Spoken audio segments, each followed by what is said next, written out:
Hey everybody, hello. Man, am I behind today.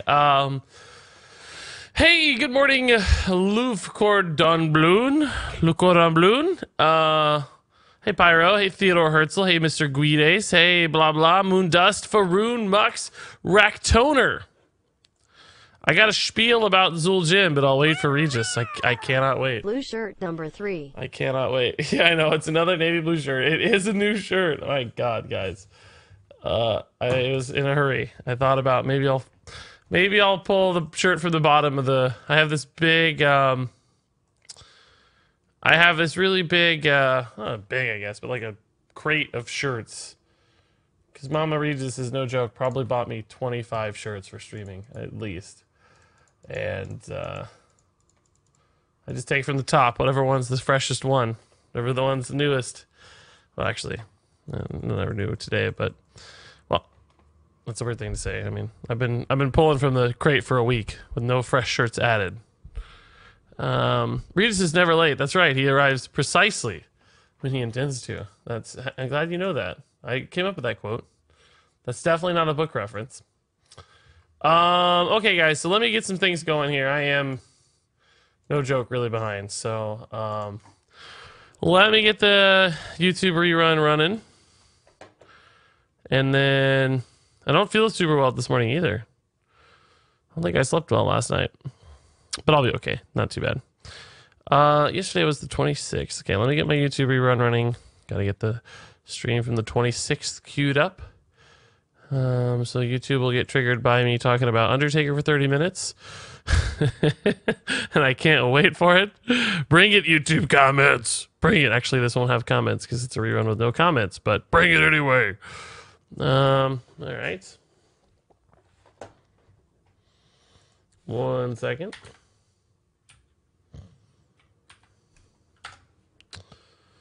Okay,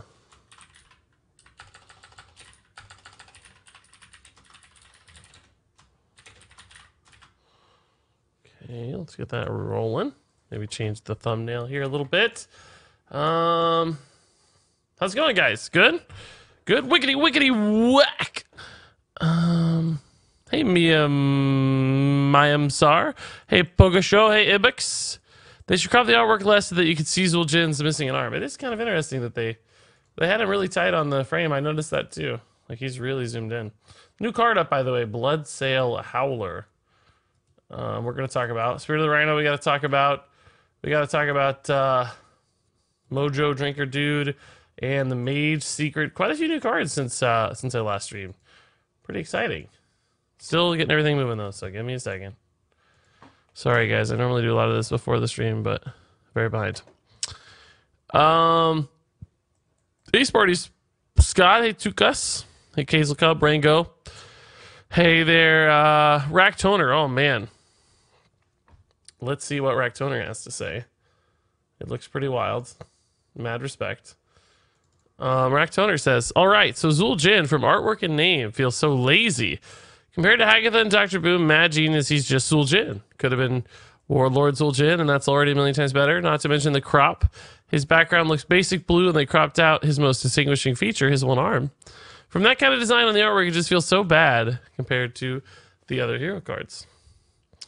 Yeah, I don't know. I don't know what to tell you. You have some interesting points. Those are like more design decisions than, you know, maybe Hearthstone decisions. It's hard to say really what they were going for there, at least in my opinion. I do know that the artwork was made by Alex Horley, who's like one of the most prominent Blizzard artists. He's painted a lot of stuff. In fact, he painted Hagatha, and he does in fact paint, not digital.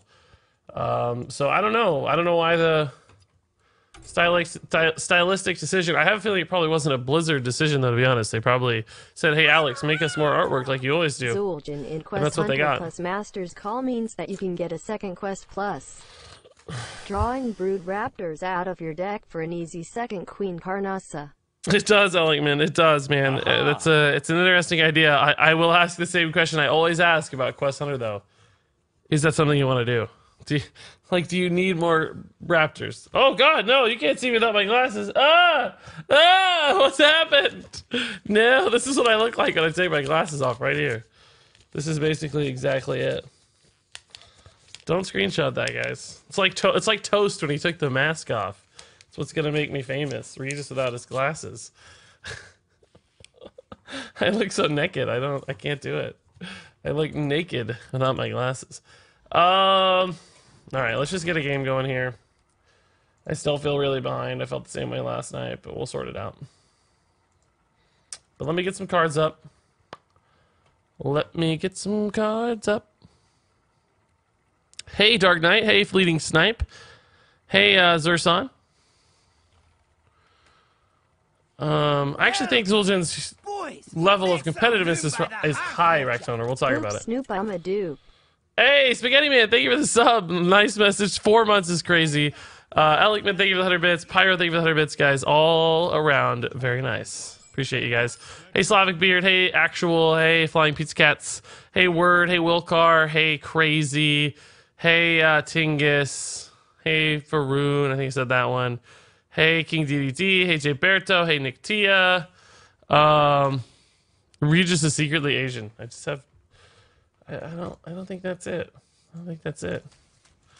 I wish that were true. Then my fiance and I would have very Asian children. Because she is Asian. I'm not Asian. So they're only going to be partially Asian. That's okay too, though. Maybe they'll have red beards. That's the dream, right? An Asian kid with a red beard. That's what everybody wants. I feel like we all knew it wouldn't be as good as Rexar. I think it's just good in a different way than Rexar, honestly. I think it's still good. We're going to talk about it. Let me get it up on screen. Let me get a deck tracker going first. Lots of things to do, as always, to make you guys happy.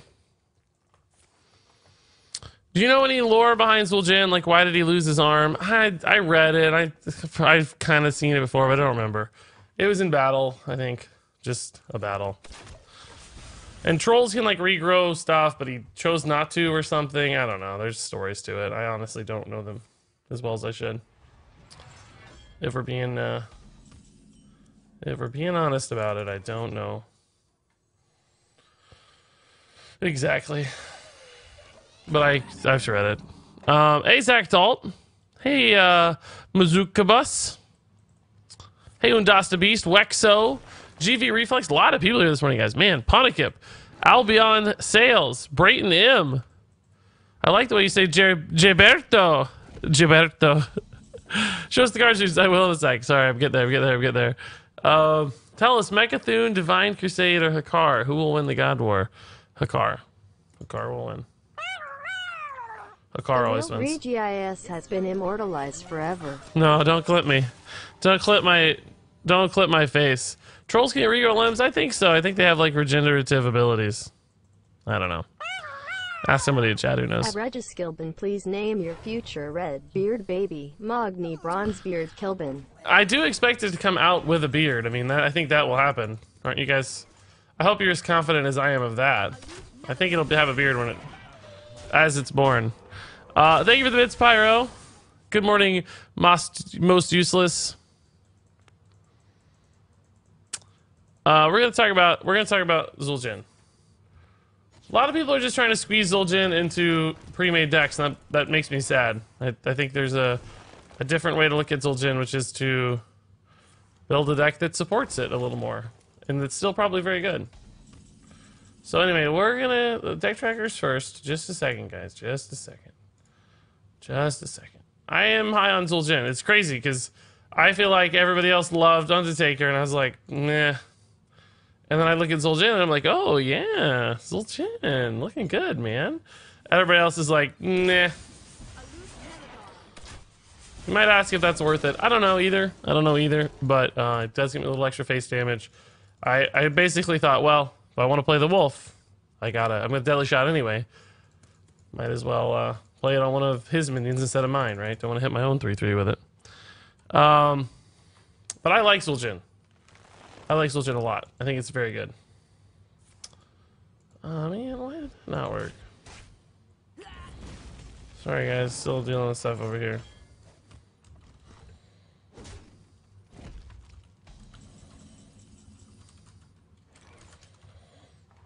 Sorry.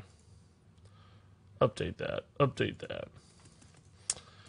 I think we can still, despite my board being cleared, I think we can still go for minion pressure before moving into Rexar. A lot of heavy hitting minions here still, frankly. If we run out of these here, we'll have to probably shift. Probably have to move to Rexar, but these are a good push again. Okay, so deck tracker's up. Now let's get some new cards in.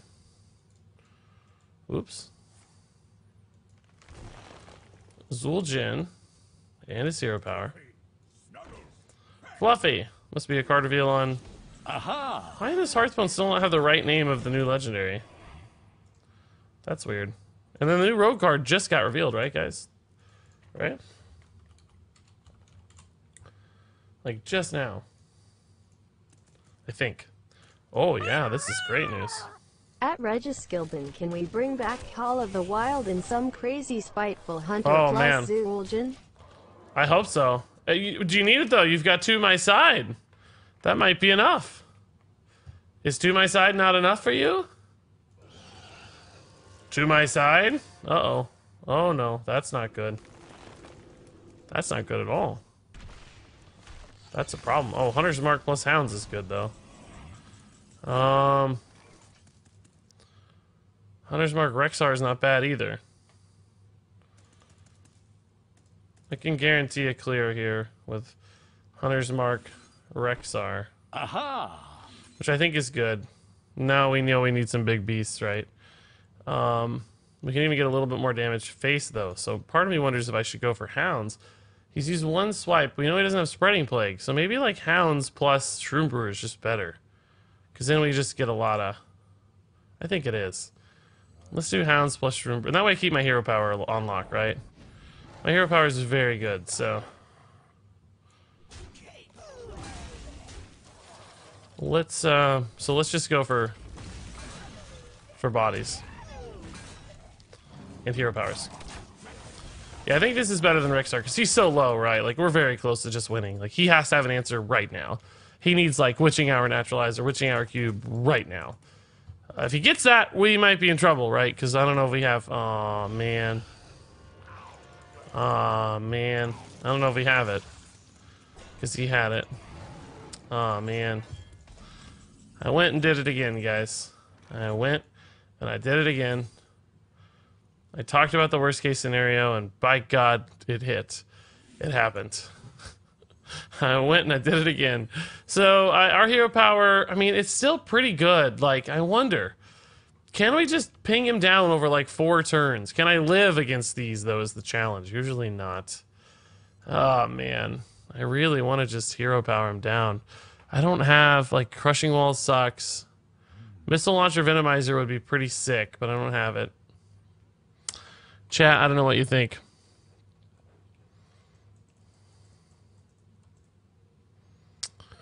I don't know, chat. What do you guys think? What do we do? Do we try to go for hero power over the top? Can we ever beat this if we go for Rexar, right? That's the question. I don't think we can. New taunts, go face.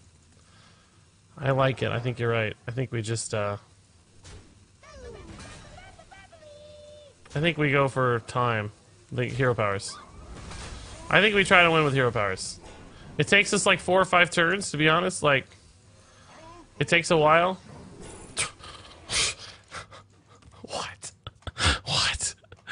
I think it takes a while. 2 damage per turn is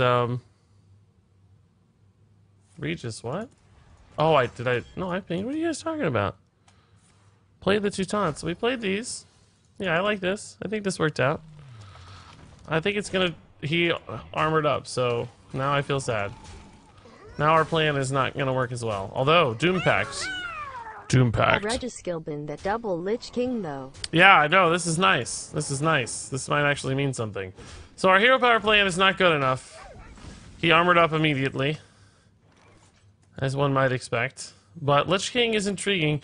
Does Lich King keep me alive? Only barely. 15, 18. Only barely. Actually, 8. 19. So, actually, Lich King leaves me dead. Lich King leaves me dead, but let's pretend he doesn't know that. I think we're in trouble. Heard you like Lich King, so we threw in a Lich King with your Lich King. Yeah, no, we're dead. That'll give me a good chance to get these cards on the screen finally. I've only been working on it for 10 minutes. All right, so Zul'jin up first. We can dedicate a little time. We're super dead anyway. Okay, we can dedicate a little time to Zul'jin. Let me get the hero power. Incomplete without a hero power. That witching hour beat us, guys. We almost had it. Oh man, I messed up. I hate how this does that sometimes. It like clicks through things you're working with and then just ruins it all. Okay, so there's Zul'jin. Now we also got to get this new rogue card up. I haven't even looked at it yet. The Bloodsail Howler. Have you guys seen this yet? Just came out. Rush, Battlecry gain 1/1 for each other pirate you control. So, if it's a 3/3, you feel really good about it, right? That's interesting, because you only need 2 other pirates to make that a relevant card. I like that. And then we also have, I want to talk about Spirit of the Rhino, because that's a pretty intriguing card, too. And then we also have this new legendary that's pretty crazy. This guy. Mojo Master Zihi. Alright, so I may not play here for a second and just talk through these cards real quick. What do you guys think about that? A lot of the cards look really cool and fun. I completely agree. Yeah, they do seem pretty fun. They seem pretty darn fun.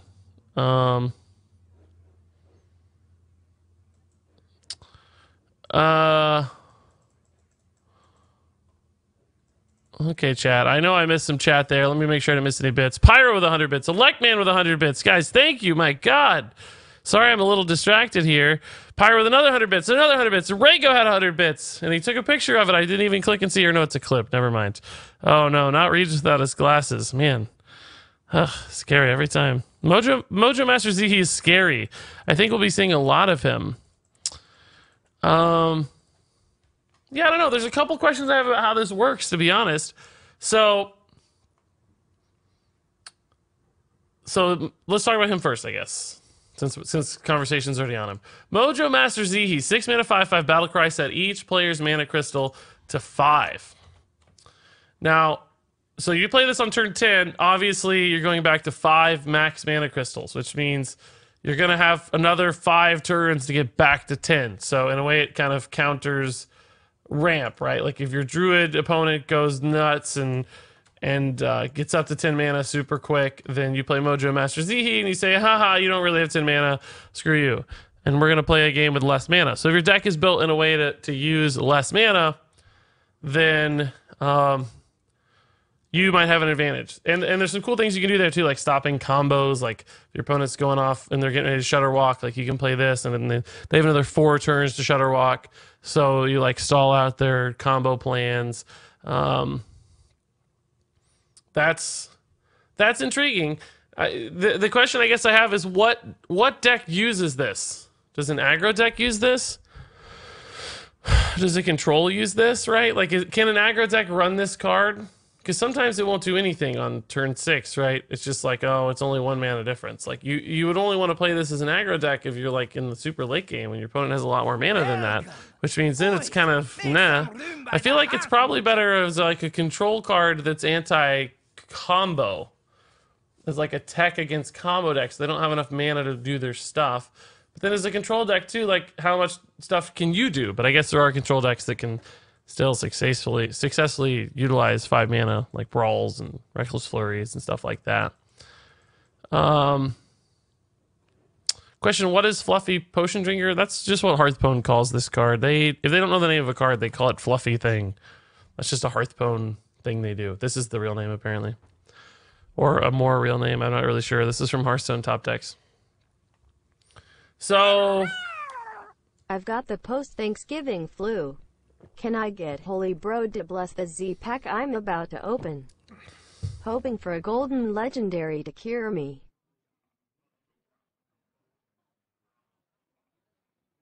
Yeah, hey, let's Holy Bro real quick. Please bless the pack of Rango Unchained.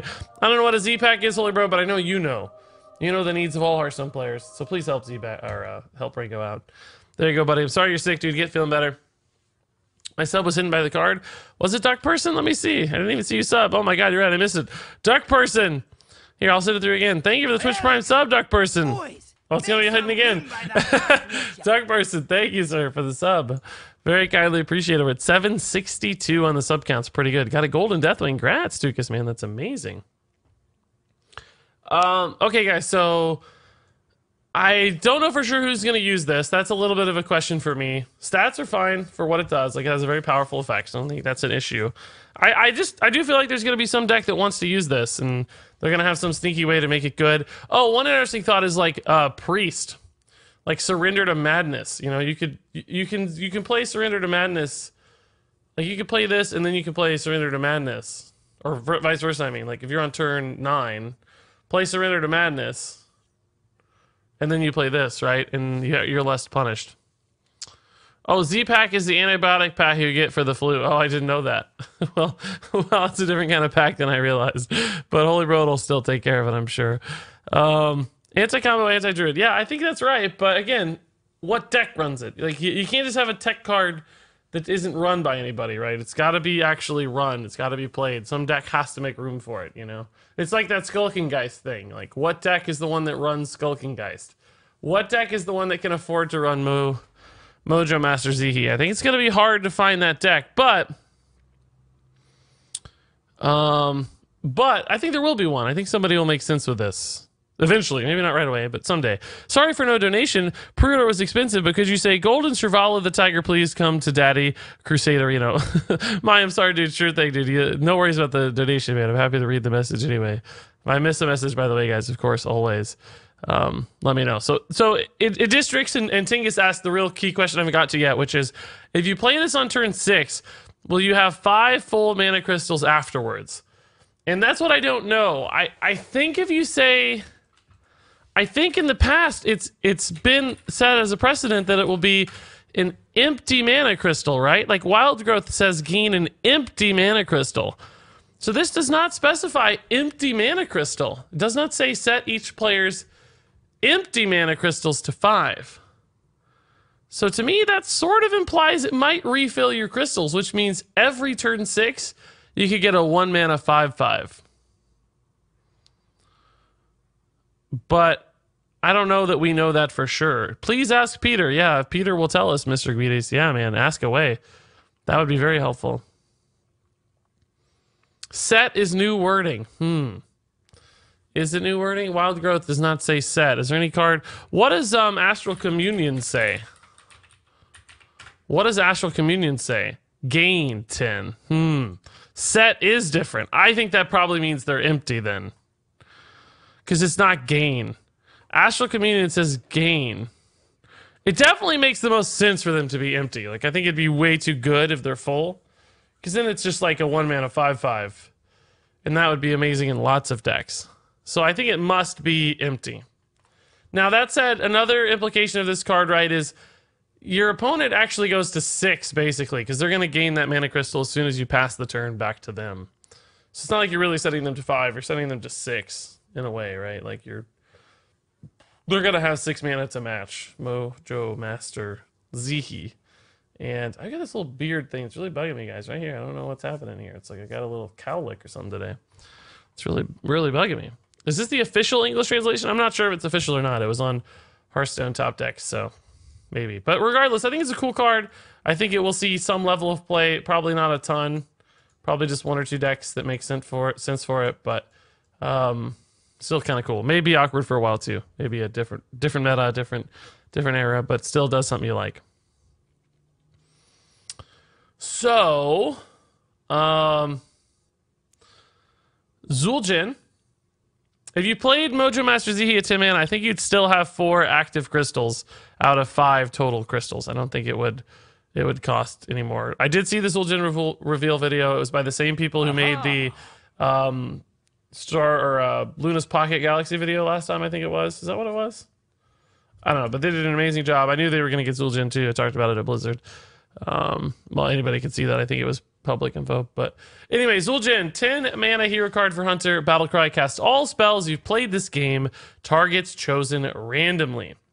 And a lot of people are comparing this to Yogg-Saron, which I get it because it's a recast of spells, but it's not Yogg-Saron at all. Yogg casts random spells. Yogg is the master of chaos. Zul'jin is the master of preparation. And I think that's why Zul'jin's much, much better. Well, maybe not better than Yogg, because Yogg was very good too. But Zul'jin's very good and very consistent. That Battlecry, guys, is nuts as far as I'm concerned. The hero power, obviously, is not as strong as we've seen with other hero powers. It's not as good as Gul'dan, clearly, because it doesn't have lifesteal and it doesn't do 3 damage. But it's still fine. It's certainly better than the default Hunter hero power. It does 2 damage, like 2 minions or face. So it has more flexibility than the typical Hunter hero power, which is an upside. Still not amazing, but good. And it's really the Battlecry here, though, that's so exciting. Cast all spells you've played this game. And that means you get a controlled, very high-tempo sort of Battlecry. Like, you're going to be putting a lot of mana into play, potentially. We do not know yet that I'm aware that Zul'jin casts them in order or if he casts them randomly. It would make a difference on how good it is, but frankly, either way, it's still powerful. Even if it's random, you can still set this up amazingly. So what kind of spells might be good off Zul'jin, right? Well, first off, all secrets are great. So there would be a lot of scenarios where Zul'jin would just play you 5 secrets, and 5 is the max you can equip for secrets. So 5 secrets is already 10 mana worth of stuff, right? If you have played 5 secrets up to Zul'jin, you won't always have played 5, so maybe sometimes it'll just be 2, 3, 4. But either way, that's already nice because secrets are often cards that give you some defensive stuff. Because a card like Zul'jin might be hard to play if you're just dead, right? Like Gul'dan is nice when you play it because you often get like Void Lords back and you stay alive when you play Gul'dan, and that's really impactful. Zul'jin needs probably secrets to do that because Explosive Trap is defensive, Wandering Monster is defensive, Freezing Trap is defensive, right? These cards keep you from taking damage in a lot of different ways. They kill small AoE boards, they kill big stuff with Freezing Trap, or Wandering Monster can interrupt an attack. So I think the secrets give it the survivability that's necessary. And then also things like Animal Companion or To My Side can also give it survivability through taunts from Misha, but also can just give it a huge board or a lot of damage from Huffers. Like you could summon 3 Huffers and 2 Leox off of a couple To My Sides and an Animal Companion, right? And you could suddenly have like 21 damage off of Zul'jin if the stars align. And frankly, that might be something you play for where you go, oh my god, I need to kill my opponent. I'm just going to summon 3 Huffers and 2 Leox, right? And just go to town. And that could happen. It won't always happen, but it could. Even if it doesn't, just getting 3 Animal Companions, like, To My Side and an Animal Companion would be amazing. Like that's 9 mana worth of stuff, plus a couple secrets, and then you toss in a Deadly Shot, you clear your opponent's minion. You toss in Crushing Walls, you destroy a couple of your opponent's minions. There's suddenly all these universally good spells that Hunter has access to. And yes, Hunter has bad ones too. Like Kill Commands could backfire, they could hit your face. Lol, I forgot that Call of the Wild was not standard. Erase my spiteful. Well, I thought that's what we were talking about, Pyro. Yeah, Call of the Wild rotated out, but we can still do that in Wild. So you got all these cards that are universally good in Hunter. They just work always. They say enemy only, right? So like some things like Flanking Strike could backfire, Kill Commands could backfire, but you may not run those in a Zul'jin deck if you want to build towards Zul'jin, right? And then you could go crazy and add tons of spells, or you could add, a calculated number of spells that are meant to empower your Zul'jin. And then, I did talk about Spellstone. If you have secrets, you have Spellstone. And Spellstone, because the Spellstone transforms in your hand, if you, for instance, cast a greater Spellstone that summons 4 wolves, Zul'jin will recast a greater Spellstone that summons 4 wolves. So you can get a ton of wolves off your Spellstones. So all kinds of crazy stuff possible on this Battlecry. You're going to get a huge board. You're going to get some defense. You might get some removal. If you build it correctly and you've played it all, I think the Battlecry is nuts good. Like, really powerful.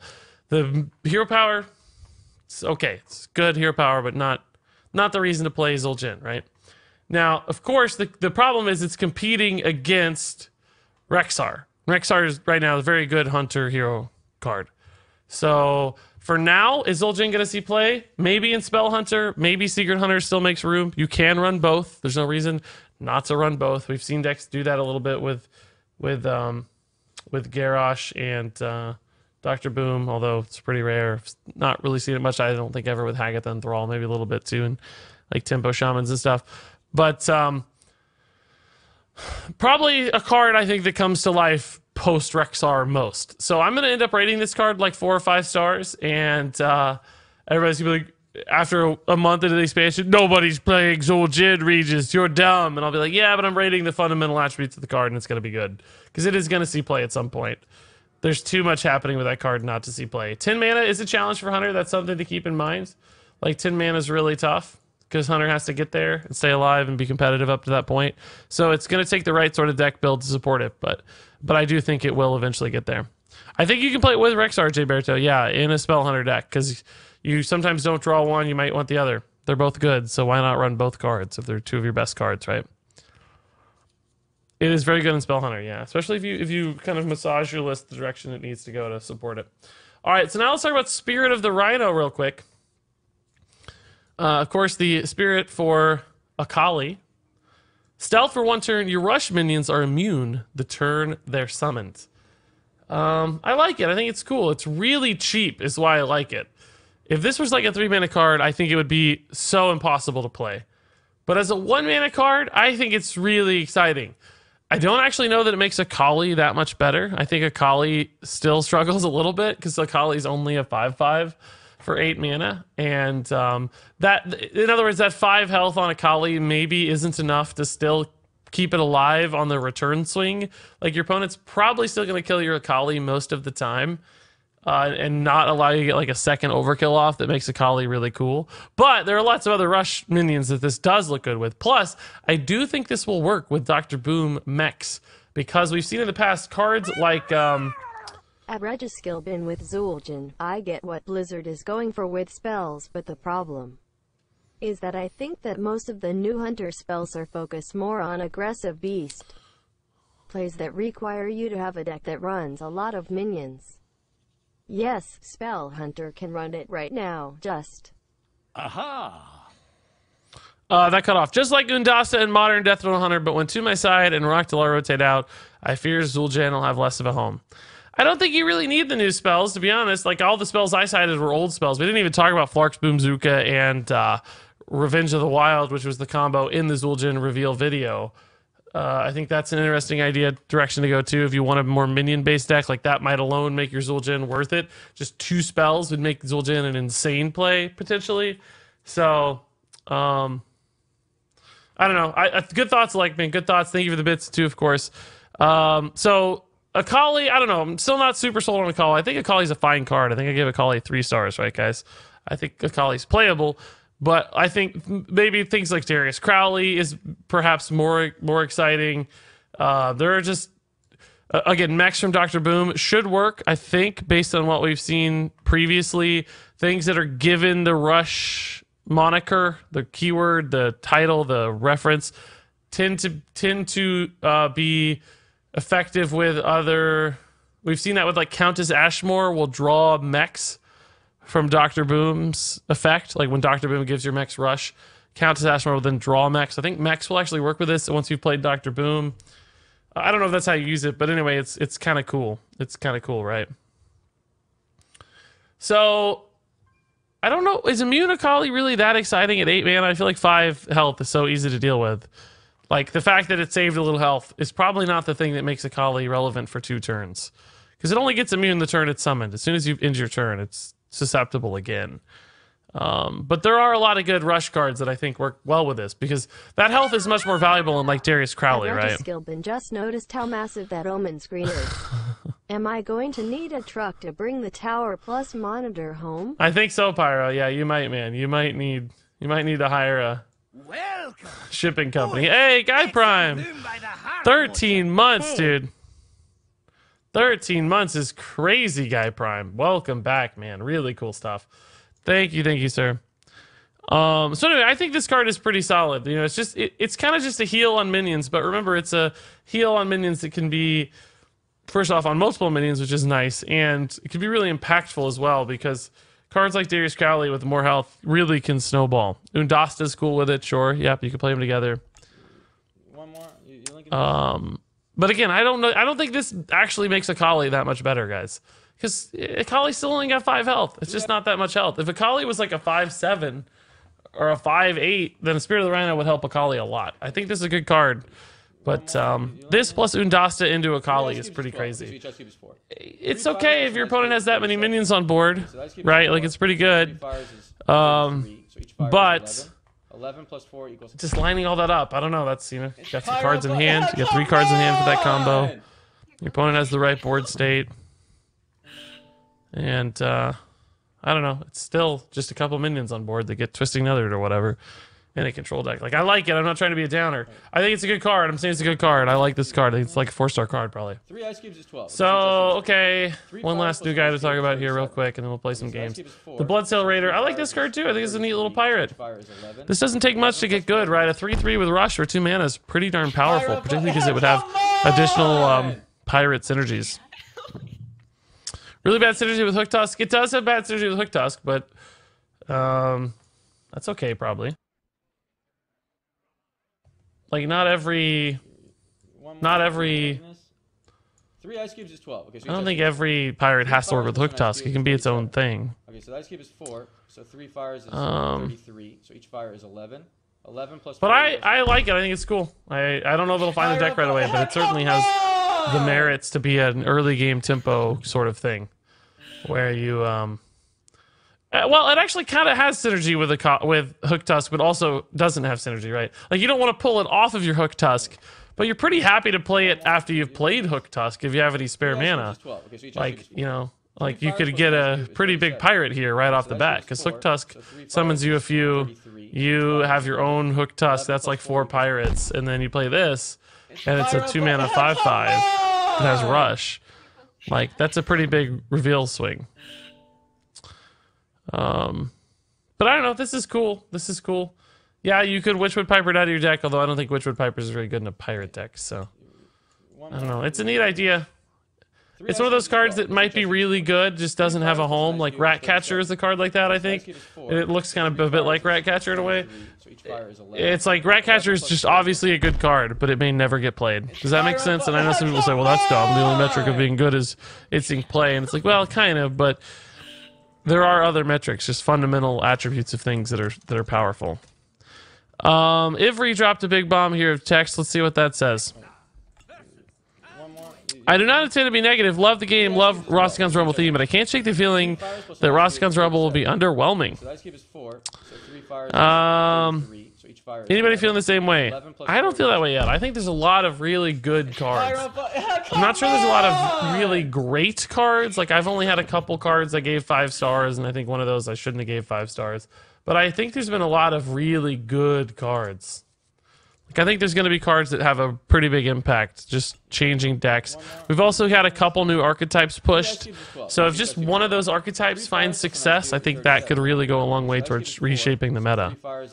Because one big archetype change, you know, can do a lot. Can do a lot. Which cards did I give 5 stars? I don't remember, man. Like Jeklik, and I think I gave it to Voon, and Voon is the one I didn't mean to give it to.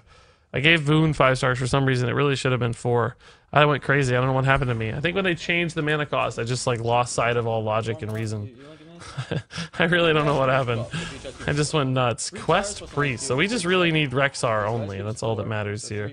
Because we want to make sure he doesn't Benedictus my Rexar, and I want to get extra minions as soon as possible, right? So it's just all about Rexar. So I guess we're gonna track right now. Oh, I saw that 6 man and I got real excited. Like real excited. Wait. One more. I don't know.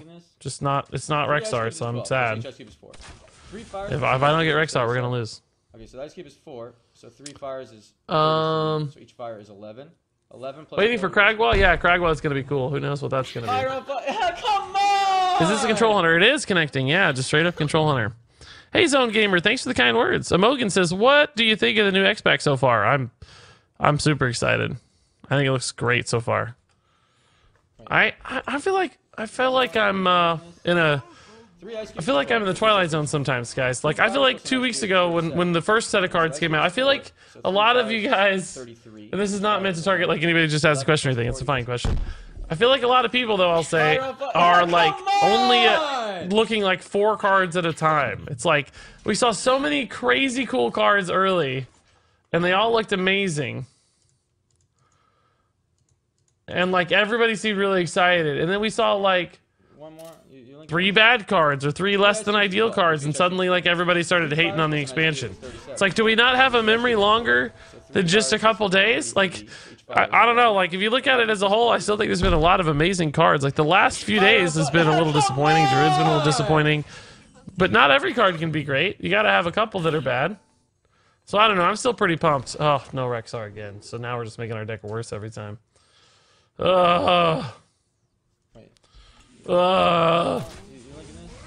We just need Rexar. Because now I'm like playing towards fatigue hardcore. I guess Psychic Scream can fix that a little bit, but it's still.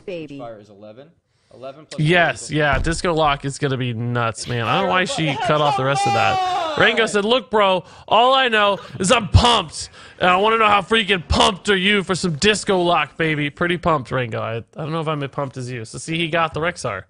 That's all we didn't want to happen. Because now we can't win via Rexar. Or we can, but it's, you know, way harder now.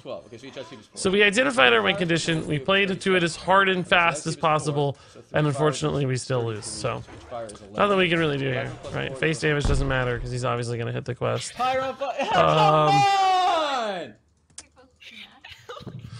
I mean, if we get Rexar first, and we get snowballing with Rexar, it's certainly still possible to win, but since we're at a, you know, huge fatigue advantage, it's gonna have to line up nicely. It's gonna have to line up. Armadillo Ruin dropping the Twitch Prime sub. I love the name, dude. I love Armadillos. Thank you, Armadillo Ruin, for the Twitch Prime sub. Thank you again to Guy Prime. 13 months is totally nuts, man. Totally nuts. Did you ever respond to my treachery question? I don't think so. My name is Relic. I didn't even see it, man. You may have to ask it again. What do you think about the new Druid cards? They look terrible, but I'm not sure. I think they look kind of bad. Yeah, I think so far they look like the weakest. The weakest of the set so far, the class-wise at least. I think you're right. This is going to be a great expansion, and I'm also pumped. I think people are just disappointed with some of the legendaries after all the hype of the reveals. This is the first expansion where I check the reveal schedule twice a day. Nice, dude. I don't know, guys. I'm just like having fun all the time anyway. Like, I'm having fun now with Boomsday, so I may not be the best person to ask, to be honest. I don't know. I'm probably biased because I benefit more from the game than most people.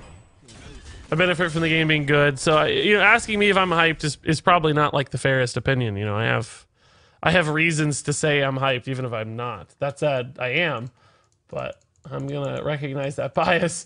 You guys should definitely ask people who are not, streaming and all that. But I think I can be fairly objective here and say it's gonna be amazing.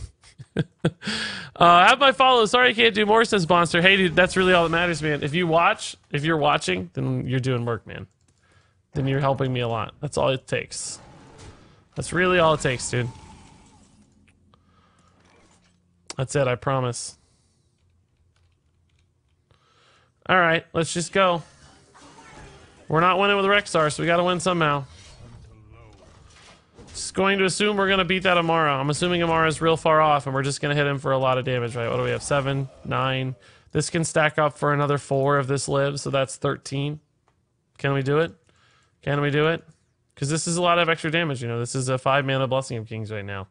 If he can't kill this or won't kill this, we could maybe put him down to like 2 or 4 and start to chip him away over a couple turns. Ziliax would be more damage as well. That's actually not bad, because I can still stack these up and do a ton of damage. Yeah, let's go.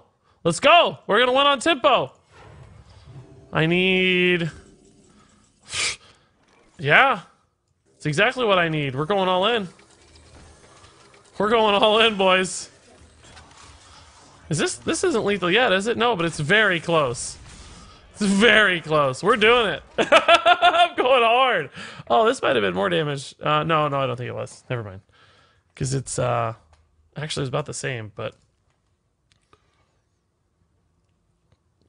It's very expensive. We're going. Oh, I kind of thought that was going to die. I'm not going to lie to you. I kind of forgot that wasn't dead. I forgot that the missile launcher wasn't going off.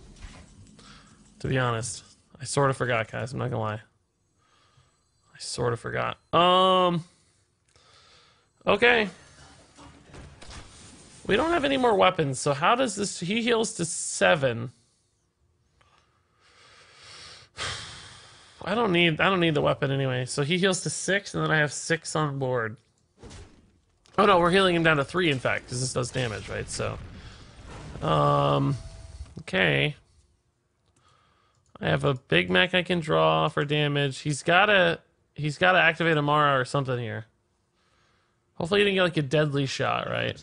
Ziliax too is really good though. Ugh. So much extra healing. I can deadly shot us. It's not a big deal. Oh my god. Oh, that's game. That's very lucky, dude, to get the 1. Well, I guess I have 3. No, I actually have 4 or 5 healing cards, so maybe not that unlucky. Just give me Rexar. That's all we really wanted in the first place. Are my messages going through, or are you just far behind on chat? I think I'm just far behind, but I might have missed it, man. I think I had to skip a little bit, so please feel free to ask again. There's a lot of tags with my name right now today, so... 5-second review of the new hero card. I like it a lot. I think it's really good. I think it's really good. Oh man, Rexar, does that mean I can, like... I guess I still do this. I lose my hero damage, which kind of sucks, because he's down to... Oh my god, I'm 1 off lethal, right? I'm like 1 off lethal, guys. Man. Because he's going to go down, he's going to take 4 and then an additional 1 here. Is there any lethal off this hero power right now? I don't think so. He does have another Ziliax, we know, so it's not like it's going to stick long, but it is surprisingly close. He's going to play a Ziliax, which I'm going to deadly shot, so it doesn't really... That's 3 mana, so I guess 6 mana is fine. This would be too much, so really just River Croc, or maybe this, because we can rush it into something. Yeah, I know the Echo is not valuable, but... So he plays Ziliax. He heals to 6 again. I deadly shot the Ziliax. He is just... And he's going to get Amara eventually, right? Like, so we know that this may not really matter. But I might be able to get there with, like, this. Right? Might be able to get there with Regis this. Gilbin, since I have the 5 pieces now. The Omen Tower, monitor, headset. Mouse and keyboard. Can I summon Exodia? Dude, I think it's Exodia. I was thinking Voltron, dude. It sounds a bit like Voltron, too. I think you might be making Voltron. It's not very good. Now I regret this decision. I think I'm just going to play this, guys, and get the Lich King card. And the reason for that is, clearly he's going to get Amara. Like, there's no doubt he gets Amara very, very soon. So I don't think it makes a lot of sense to go for damage anymore. I think we have to shift into a value line, because I think Amara is coming, right? And I think that means that we need to start generating value, because now we only have 8 turns to win the game. So we're just going to kind of pretend he has a lot of health again, because we didn't quite get there, right? We didn't quite get there. So we got to shift gears. I am already building the experiment list a little. Yeah. So I guess it is time, because it's happening. He does get Amara, but he can't play it. I was hyped for Pirate Rogue, but it seems weak. We'll see. You never know. We'll see. I was wondering if you would consider a treachery experiment. I'm not really looking for any experiments at the moment. My name is Relic, to be honest, dude, because we're just, we're moving towards the new expansion. So I'm thinking a lot more about the new expansion than anything else. God, if we had the right zombies here, we might actually still be able to get lethal. It's very little mana left, though. Very little mana left. I wonder if I can try to find one and then... no, these are too expensive, right? Yeah, these are all garbage. This is still an interesting card, though, because we could play this with Raptors to get more cards so we don't lose to Fatigue, right?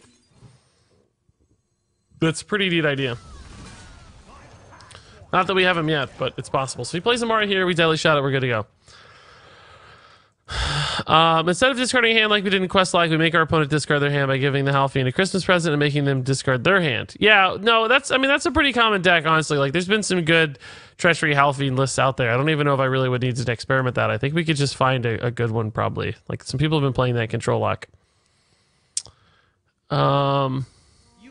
Why didn't you use the 6 mana? It would have been 4 + 2 + 2 + 1. Now you did +2 + 2 + 2. 6 + 2 + 2. Wouldn't we have lost a hero power? Is the way that would have worked out, though? Might have been better, though. Might have been better. I think it might have been better to use the 6 mana. That's what I was talking about that when it happened. Like, oh, I don't know if this is right or not. Deadly Shot plus some of these works really well if it hits correctly. Man. Deadly Shot, please. Deadly Shot, please. Either way, I mean, I can Hunter's Mark plus Missile Launcher, even if the Deadly Shot whiffs, right? So I guess we'll just try to hit the Deadly Shot here. Oh, hey!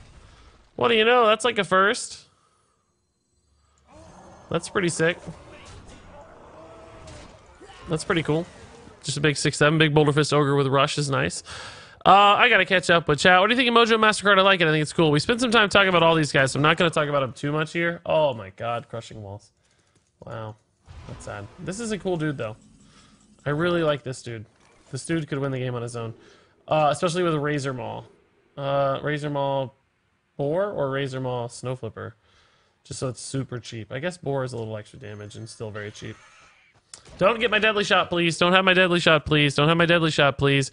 Don't have my Deadly Shot, please. Will Zul'jin cast the spells in order? We're not sure, but I think it's good either way. You a fan of the new Voltron? I haven't watched it, but I think it looks pretty cool. Hey, Regis, I feel the Zul'jin hero power is pretty boring. Do you agree? It is a little uninspired. I agree. I went pretty nuts on my creations. It's good. I think it's fine. It's solid, but it's definitely not the most exciting one we've ever seen. I can certainly say that. It seems a tad bland, I guess. At Regis Gilbin. All right, we're going. Play Zul'jin. Just we're going. place him over Portrait, it works. We're gonna go. We're gonna go. We're gonna go. We're gonna go. We're gonna go. We're gonna go. Just play Zul'jin. Wind Fury off the top. Oh my god, it's insane, guys. It's insane. Oh, stealth sucks, man. I can't use stealth right now. That's no good because I gotta attack again. Can't be targeted is kind of cool if it doesn't get. If he doesn't have Crushing Walls again. Stealth, I guess, is just usually better than can't be targeted, though, right? Because it also can't be targeted, but it can't be attacked by, like, rush or charge minions either. So I guess we'll take Stealth. And then this guy goes face. And we have ourselves a very, very scary board. This does 16 on its own. Don't have Crushing Walls number 2, please. Man, that's sad. That's pretty sad. He had both of our Crushing Walls in hand. I gotta win quick, guys. Time's running out here. We only have 4 cards left. I don't think he wants to Psychic Scream us, so. It's not like that dude just said Chef Boyardee all the units. I don't know what his actual voice line is, but that's what I heard. That is what I heard. So I don't think that was it, but it sure came across that way. This is probably a little stronger than Elise right now, even though we don't have a great follow-up, just because it can get really big and scary again. Alright. Not exactly what I want. Well, I can give it Wind Fury again, it might be good. Wind Fury charge again would be nice.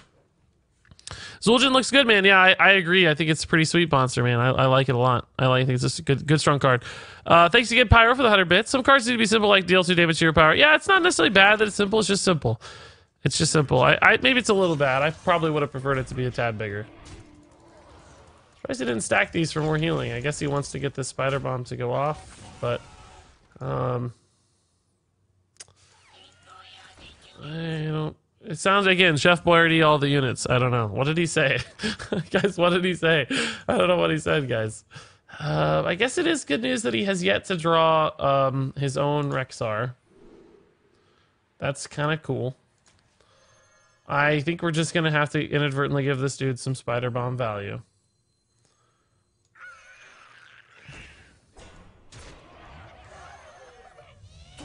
I don't need face healing. This healing might be wasted too, right? May not be relevant. I might just get killed by Spider Bomb, but what can I do? He's actually playing my cards very successfully so far.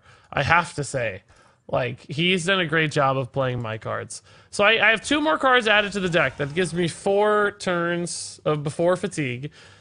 He's down to 26. He didn't bounce his Amara, so that his health is his health right now. Like, it's really his true health total. I can get more Raptor Hatchlings, but I can't go all day. And we can maybe force a Psychic Scream, too. Although he Psychic Screamed once, so there's only one of those remaining, probably.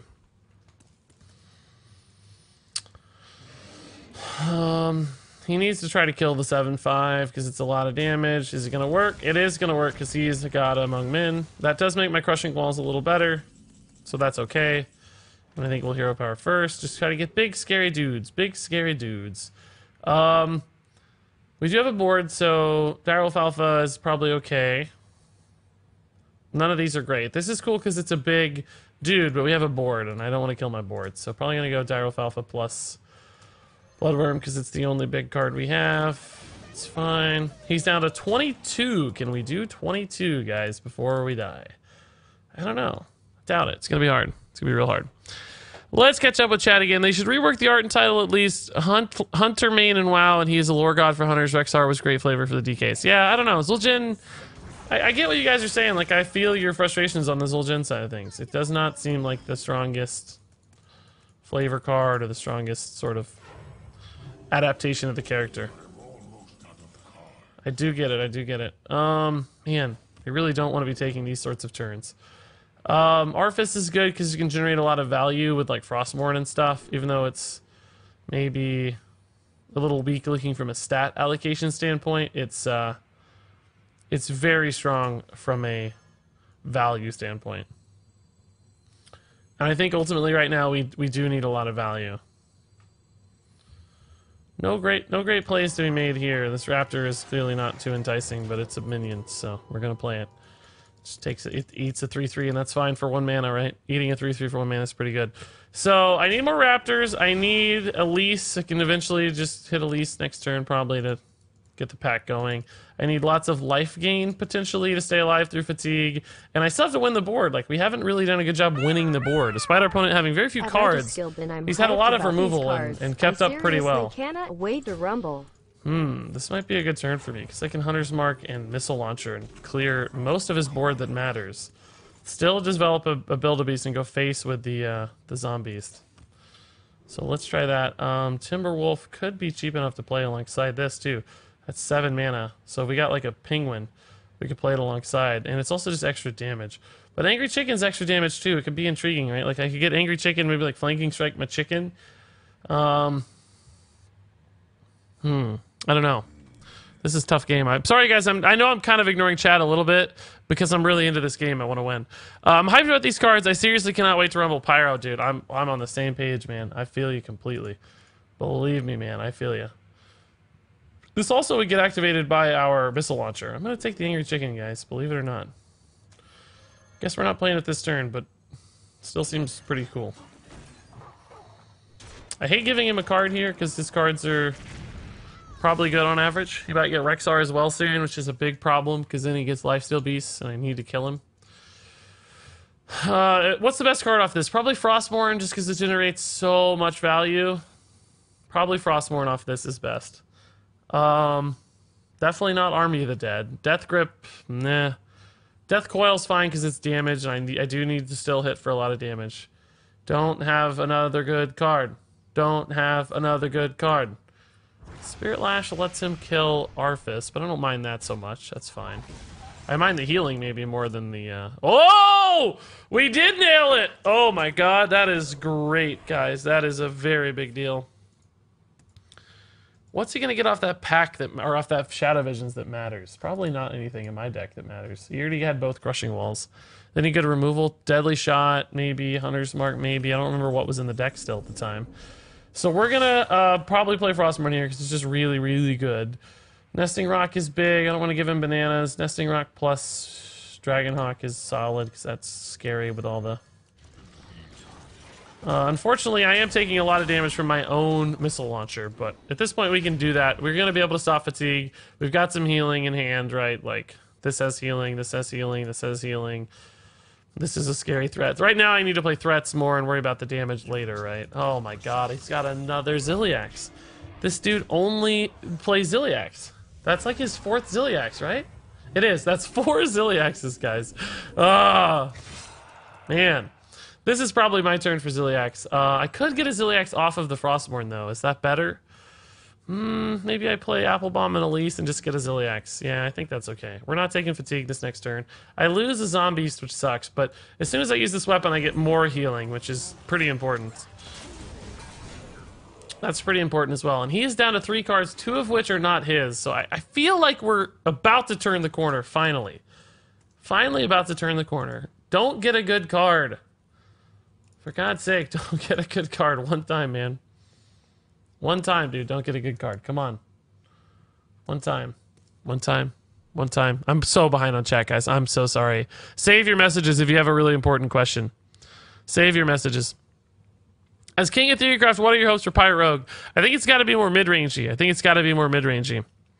Anti-magic shell would have been cool too. Oh my god. How did he get a 3rd Crushing Walls? I literally don't understand where it came from. I mean, I know it came off the Shadow Visions, but how is there a 3rd one in the deck? He already played 2. Did he Shadow Visions the 1st Crushing Walls as well? Were both of them Crushing Walled? Alright.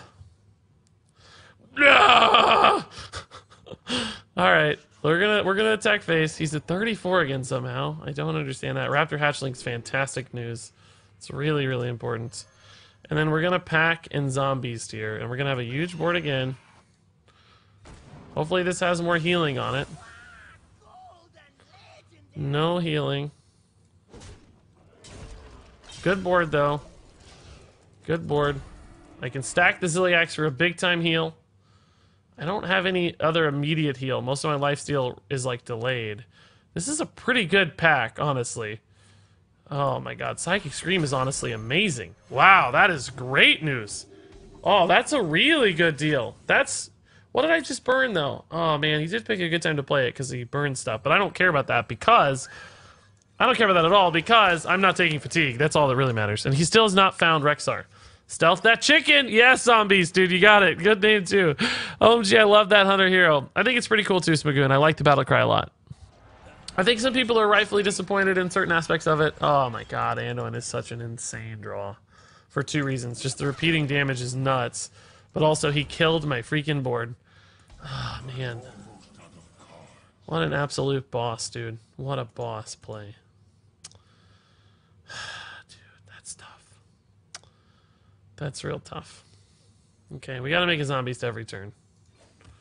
I need to find more Zombies, dudes here, Raptors, or more Augmented Elix to shuffle those in. Alright, that's not great, but it does fit in with this guy, which is nice. Give it stealth, guys. Give it stealth. Hey, Regis, do you play Zul'jin before or after Rexar? It depends on what you need. I don't think it's like a before or after. There's like a rule. It just depends on the game state, right?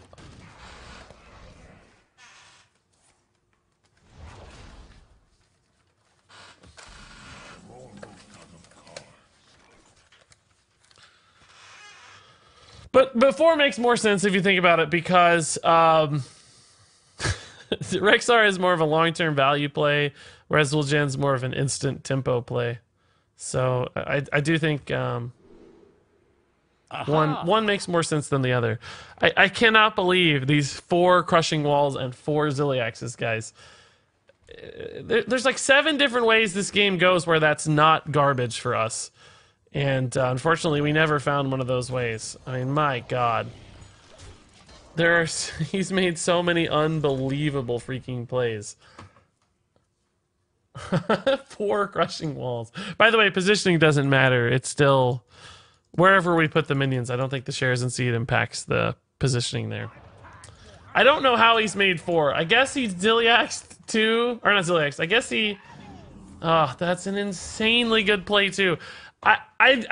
This guy is making unbelievable Hearthstone plays every time.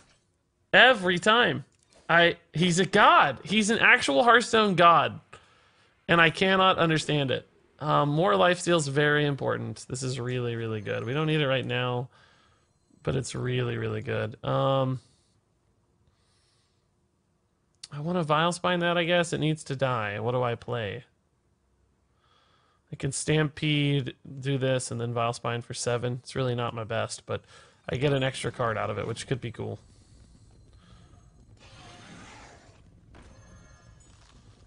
Oh, that's great. It's actually not great. I'm being sarcastic. It sucks.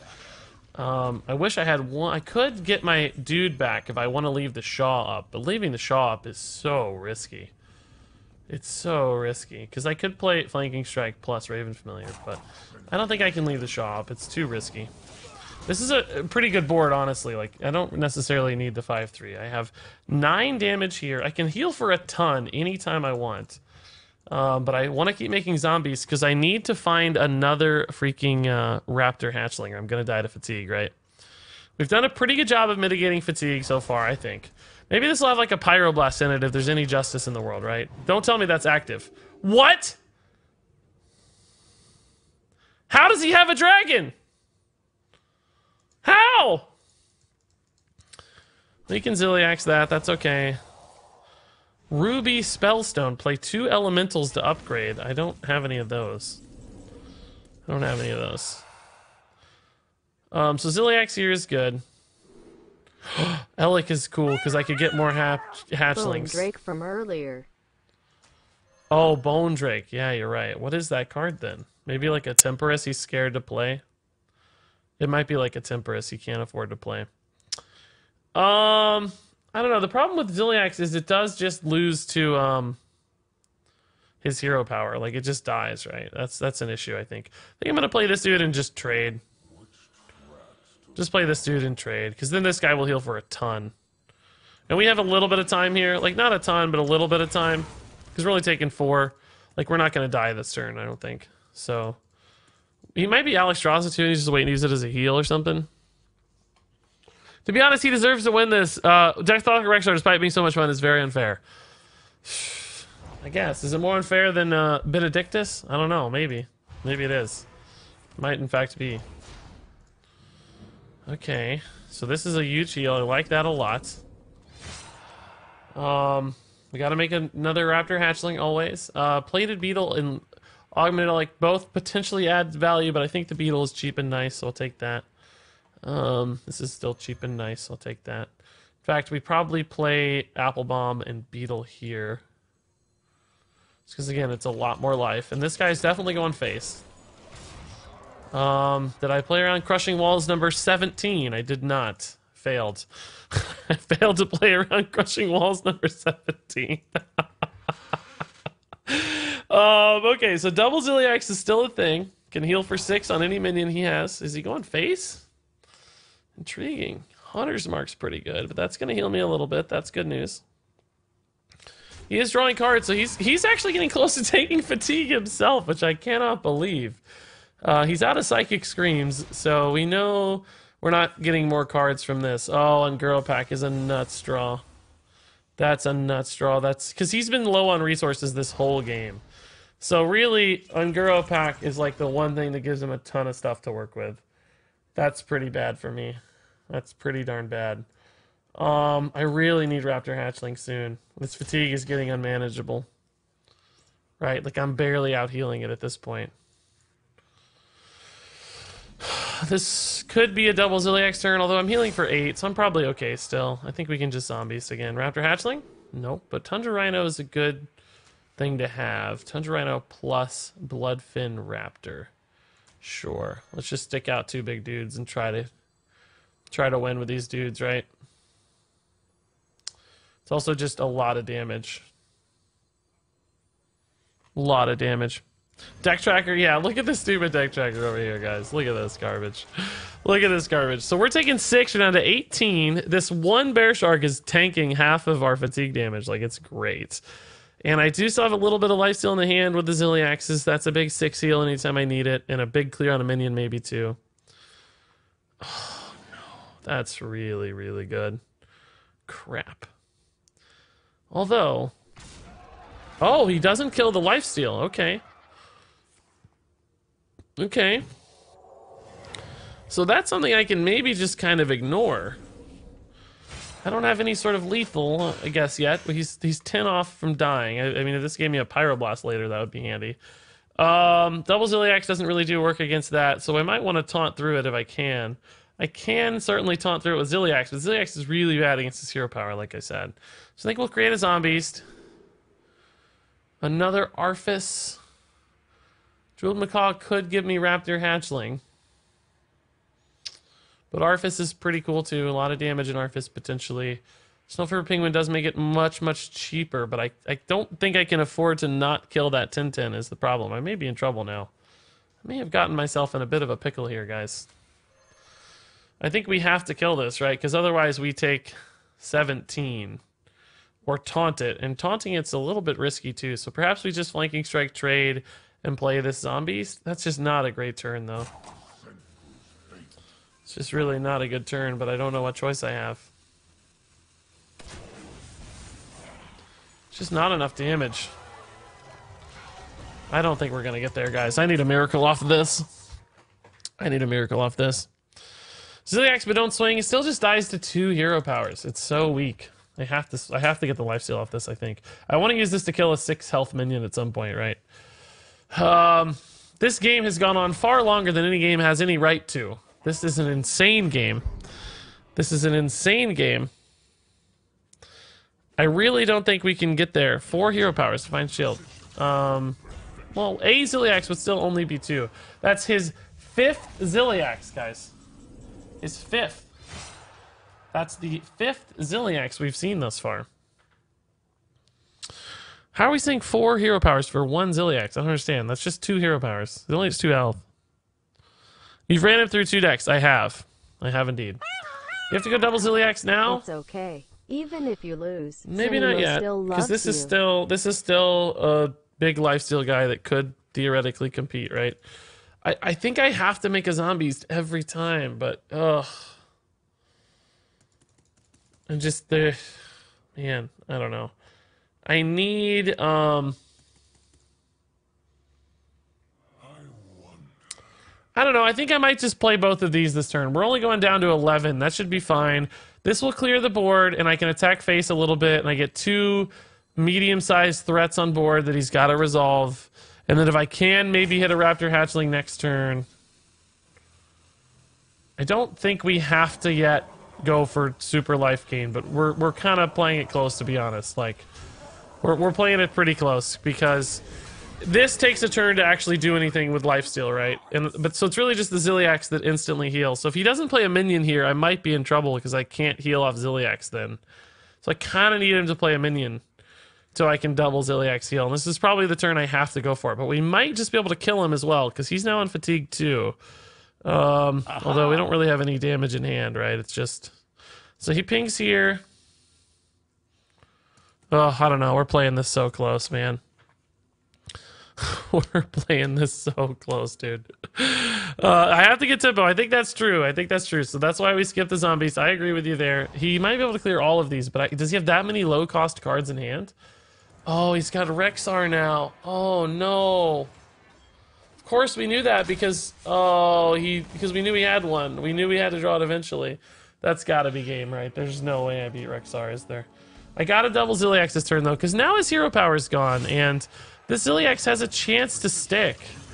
Right? Like, now he can't just ping it for free. So this could be a 6 damage repeating. And then this lifesteal comes down as well, but I'm taking 9, so I have to lifesteal again next turn for sure or I lose. If he kills this, I'm dead, I think. Yeah, I'm dead. That's game. There's no lifesteal left for me, so I just die. I guess I can play this and maybe it can attack in time. No, I'm dead. I can't. I take... No, I have to have a rush lifesteal to win here. There's no other... yeah, I'm just dead to my own fatigue if I don't get a rush lifesteal. Why not split the Zill? Because I thought it was going to be willing to live, and I wouldn't have been able to get the second heal on it. I wanted the 6 instant. And we didn't know for sure we were... Like, I didn't think it was going to get... I didn't think it was going to get... Shadow Word Death, you know? Like, yeah, in hindsight. So I think we have to get a lifesteal, because we're going to take 10 regardless, right? So I have to be able to kill this and get a lifesteal, or... I don't know. Are there any mage cards that give me life instantly? Arcane Artificer plus Doom Pact. This is a minion though, so that won't work. Plated Beetle plus Vicious Scalehide actually does keep me alive here. Plated Beetle plus Stone Tusk Boar also does technically keep me alive here. Okay. Not if he has a minion come out of this, though. If he has a minion come out... Well, I could Doom Pack, so maybe we should wait and see. Let's wait and see if he has a minion come out, and then we might have to Doom Pack to stay alive, right? Oh, it's Pyros, of course. We know that. Yeah, we knew that was in hand. Oh, of course. So we got a Doom Pact. But now I'm only alive at 1 health, and I have the same problem I had last time. And I don't think it's possible to get a big enough lifesteal beast. So I think that's game, right? I don't think it's possible to get a zombie that... Well, first off, that deals with this, but secondly, that heals for... It has to heal for 11 and kill the Pyros. I don't think that's possible, right? That's just not possible. We did hit some lifesteal guys, weirdly enough, but they're not big enough. I don't think there's any outs on this. Nope. Man, what a freaking Hearthstone game. What a freaking Hearthstone game, man. I think I actually misplayed, though. I think we didn't play around Rexar, which we knew we had. That was a misplay. I think that was the turn we played the double augmented Elic, and we put everything to 2 health. That was a misplay turn. Because we knew he had Rexar. Because I knew he'd drawn his last card, and we knew he was going to have the Rexar. I was so focused on the Anduin pings that I forgot about the Rexar AoE. What an unbelievable Hearthstone game. I don't know how long that game was, but that was... I don't even mind losing because the dude had the nuts like 17 times. That was a 38-minute Hearthstone game. What? I do think we threw a little bit. Maybe it wasn't correct to play both trackings. I actually think it was because we thought, our thought process was, and we identified this very early. Our thought process was, look, if he Benedictuses our Rexar, we lose. I didn't think we had a chance in the world to go long against a Benedictus Rexar, because if he had gotten that Rexar before the last card in his deck, you know, he would have played Rexar 10 turns earlier. We never would have been there.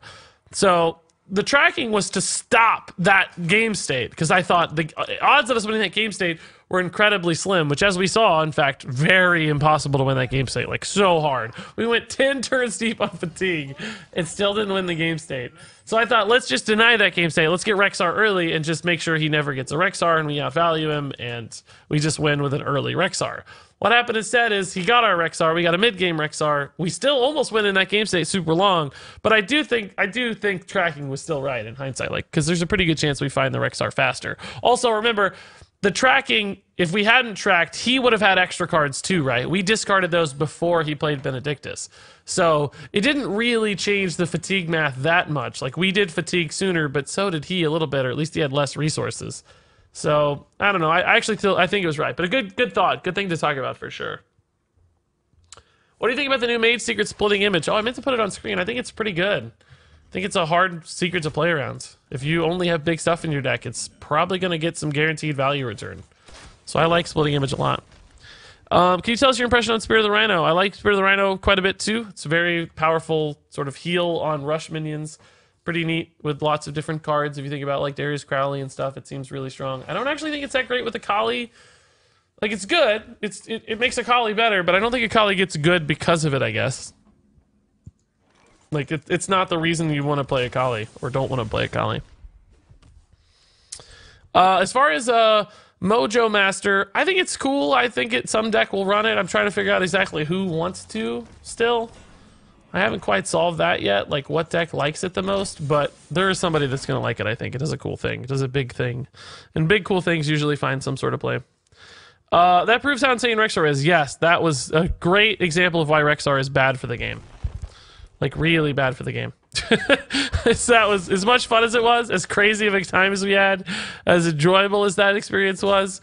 That Rexar should not be able, one card should not be able to beat 30 cards, which almost happened, right? Rexar almost beat 30 cards there, and that is just ridiculous. It should not be happening. Should not be happening. One card should not be able to beat 30 cards, I don't think. I mean, it's cool. Maybe if the Rexar Hero Power costs like 3 or 4 mana instead of 2. Like, why the Hero Powers always have to cost 2, you know? Is there any reason they have to cost 2?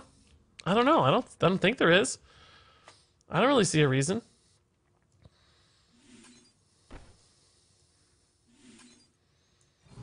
Maybe there's a reason, but I'm not sure of it.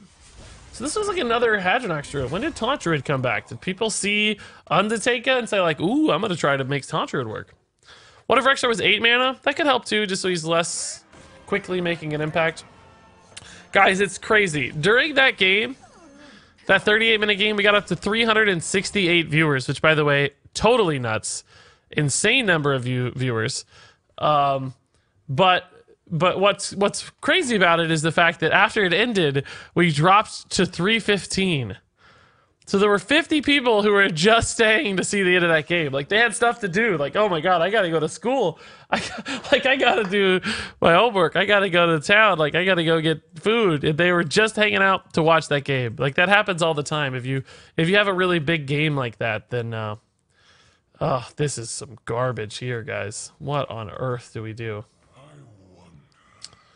What on earth do we do? Like, Crushing Walls doesn't feel terrible because it kills the Hadronox early, but then there's a Lich King that comes out, which I cannot resolve. Deadly Shot doesn't feel good, so I think we're going to track into a missile launcher and just go from there. Like, that's my plan. Track in a missile launcher. Oh, man. This is not good, guys. This is not good at all. The dude sort of had, like, the best possible hand, you know? Just like the best possible start. Maybe no Wild Growth, I guess, but Lich King into Oakheart's pretty nuts. Who won that game? I grew old and became blind. Yeah, no joke. So guys, I know I missed some chat and stuff there. Forgive me, please. There was a lot going on in that game. I was really trying to concentrate. If I missed something cool or important that you said that you want me to hear, please feel free to repeat it. I will happily take another look. Where is our missile launcher, please? Man, no missile launcher again, guys. That's pretty tough. Again, Crushing Walls is kind of cool, except for the Lich King problem. That Lich King problem's a pretty big problem. Just utter garbage. None of this is relevant at all. I'm just going to play this out as sort of a stall, so I don't die this turn to Branching Paths ×2. Even then, I might still be dead to Branching Paths ×2. But I just need Missile Launcher, man. It's like 2 out of 12 at this point. It's not that unlikely. Hidden Squiddo, I think I missed some bits, man. Or at least didn't say thank you during that game. Thank you for the 100 bits. Zentimo does love me, I know. Zeroshio, thank you for the 100 bits as well. Sailor Peter, thank you for the 10 bits. Pyro, thank you for the 100 bits. That game was so long. Some of those bits were like 20 minutes ago. They were still not one game. Pretty wild stuff. That said, guys, today we've had a total of 1,800 bits and 4 subs. That's awfully cool. Also, 15 new followers already. Awfully nice, guys. Thank you, thank you, thank you. What do I think of Zul'jin?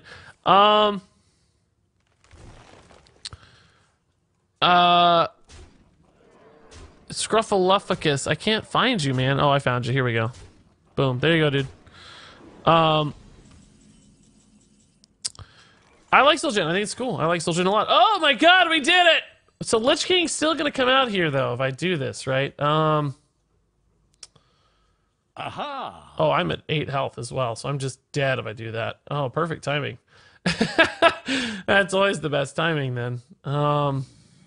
There's no way out then, right? Because I can't kill this first. This is 8 mana, so I could play a Hunter's Mark, but it doesn't change the interaction or anything here, so it's just a little bit too late. It's literally 1 turn too late. I mean, I think we're gonna lose anyway, but we could have tried. We got close. My issue with the polymorph strat thingy is that druids usually wait till 10 and play Hadronox into naturalize, and boom, the board is full again. Yeah, polymorph and hex are good against this deck because of witching hour right now, not because of Hadronox. I guess that helps them from getting a second one, or at least reduces the likelihood of getting a second one. Also, cubes can be polymorphed too. It's still a tough one to win, I feel like. I've played that matchup some, and it's always weird. You can, but it's tough.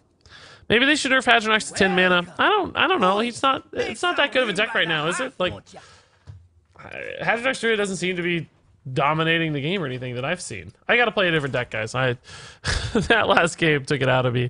Top Bad Hero, thanks for the Twitch Prime sub, sir. Welcome. We're at 765 on the sub count now, guys. Really only 10 subs away from the next sub goal. I got like a stack of sub goals we've achieved here I gotta resolve, but that's coming. End of the month is almost here, so that's when I'll do it. That's when it'll happen. Oh, I gotta send out whispers too to my giveaway winners. Crap, that's gotta happen too. Good combo here. I gotta do that today. I announced it, but nobody reached out to me. Spirit of the Rhino seems pretty cool. It does. Yeah, it really does. It seems pretty awesome. I like it. It's so cheap. If it wasn't cheap, I don't think I'd like it, but it's so cheap, man. It's so freaking cheap. Give me that shadow step. I wanna see your shadow step. Cause then we can coin into Elven Minstrel and get tons of buff dudes real fast. Shadow step! Oh man. Still good. Coin Elven's still very good. Really happy about this. I'll get noticed one day. Yeah, let me read it. Let's see. I just defeated a mill rogue and wild with control Nazoth warrior. I shuffled Direhorn hatchlings and Nazoths in my deck with Deadman's Hand and got like 12 Direhorn matriarchs. By the time he was in fatigue, I still had 10 cards in my deck. That sounds awesome, dude. What a cool story for that. That's pretty sick. Do I need? Yeah, this is still good because the board's not that great against this, and just having a lot of resources is nice and flexible. That's really good. Like, I could play these instead of this, right? Although this might be good too. Does he trade here? He does. Okay. Interesting, because he had a bit of a heal there he lost some value on, but I think the trade still makes sense. No, let's just do these. These are good. Whoa! Whoa, Blumplunk, dude, dropping 42 viewers. Thank you, Blumplunk. Oh my god, that scared me. Every time that line is just like so overpowering. Blumplunk, dude, appreciate it. Welcome, Blumplunk, folks, to the beautiful raid. I want to see some gibbers to battle this raid. Blump love is nice, but where is the gibber army? I don't know, guys. It feels like we've lost. It already feels we've lost the battle here. Come on, guys. We can do better than this. Chat, there are hundreds of us. Merely 42 of them. I think we know who the victor is. There we go. There it is.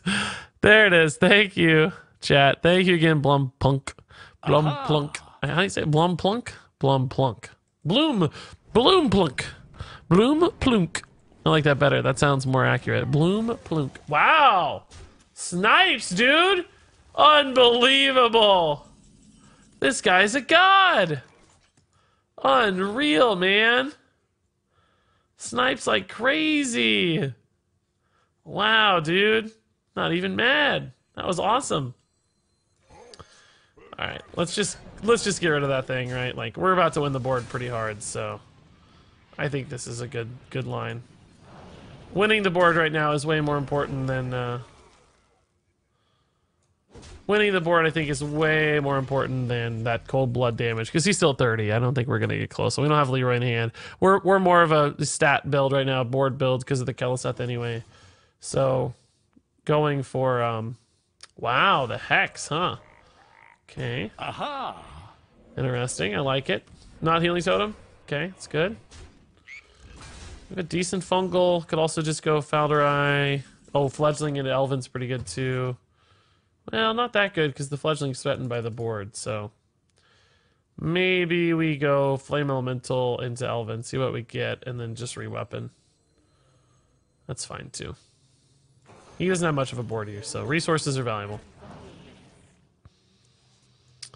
Lich King's quite happy to see. I think I'll play this too, just because bodies right now, even though this gives him some value trades, bodies are really good for Fungalmancer, right? I lose the weapon up though, and I do want to play Lich King next turn, so I take that back. He did Hex already once. He's had 2 cards in hand since the Mulligan. I have to assume when they're good 8-drops, because that's really the power turn for Shaman. Maybe it's Hagatha, maybe Alakir, sure. Yeah. Oh, he goes face. Interesting. Can I punish that? Like, Spellbreaker's not bad. Oh, Vilespine Slayer's pretty good too. Yeah, I think we are going to punish that. I mean, does he have some kind of crazy damage output here? I don't know. This is a very good turn for me, I feel like. Like, really good. Wow. I don't have a lot of life. Ziliax would be handy. I'm a little nervous. Hagatha's not that good here, because I have 2 minions left. That's Spellbreaker bait. There's 2 of them, but they don't have lifesteal or anything. I guess that doesn't matter. He's at 29. MCT. I don't think we got to worry about MCT against even Shaman. We should be okay there. If he finds an MCT, like, honestly, good on him. Like, he deserves it. I don't know. All right, let's not take too much damage here and just set up for the fledgling going nuts with Fungalmancer, I think, right? We can Spellbreak as well, so we probably should. Doesn't really help a ton, but it helps a little. I don't want to take extra damage, so I'm going to do this. It only gives me it clears the board, I guess, which is still quite good. Do I put this here? I guess I put this here, don't I? Yeah, we put this here instead of here. That way everything's bigger against Hagatha. Because Hagatha is one way we lose, I think. Let's still trade this in here for Hagatha purposes too. I'm gonna leave that minion up. Oh yeah. That's good news. Sure. Yeah, I maybe should have attacked face. I don't think we need this weapon charge. You can bring this back. Yeah, I think we're actually gonna win. I think we're good. I don't know how he gets out of this. That just leaves me with lethal on board, so that's no big problem. Yep, lick that goat indeed. That's his name, lick that goat. What was that deck that got you to legend? We played a little different. We played Even Paladin, we played Spiteful Druid, we played Control Warlock. We played a handful of different things. I don't know, we played a lot of stuff. I feel like I didn't finish Humbler of Mortals Sins again. No, I did. It was the Crazy in Azot, that's right. Top Hat, dude, thank you for the kind words in the sub, dude. I don't know if I said that already, but appreciate the crazy sub. Twitch Prime is always very nice. Lots of new follows. Thank you, Blumcomb folks, again for the raid. When Spirit of the Rhino got revealed, I sent a screen to my Hearthstone buddy on WhatsApp, and he instantly replied, "Give me a sec, I'm gonna craft Darius." Yeah, exactly. I think it's best with Darius. Hey Regis, did you ever try Stealth Rogue and Wild? Never say never, I guess. Not really a plan, but never say never. I don't know. Okay, all right. It's the same even Shaman without Keleseth. I think we're in trouble, guys. I think he's gonna get his revenge here. When is the final review of cards? Tomorrow. Really, it should be tomorrow. Do you think Spirit of the Rhino plus Boomship is OP? Not really, Nando, because that's pretty late game. That's really late in the game, and having immune minions there doesn't really help as much, right? Often, if you wanted Boomship to work, you'd be playing it with big, scary stuff that has a lot of health anyway. So it probably doesn't go all that far, right? In that scenario. I think it's more of an early to mid-game sort of board swing card where you protect some valuable rush minions early and you win the board in more of a tempo deck as opposed to sort of a big bomb late game deck. I guess Backstab Edwin here is pretty solid, but I lose my Backstab Elvin, which sucks. But a 4/4 is very good.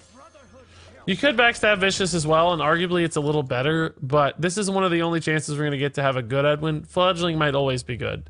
So I think prioritizing the opportunity to combo this guy right now is a little more valuable. Does he have double Merc Spark against this? Really? Man, that is probably GG. Oh no, just a trade. Well, that's not as bad.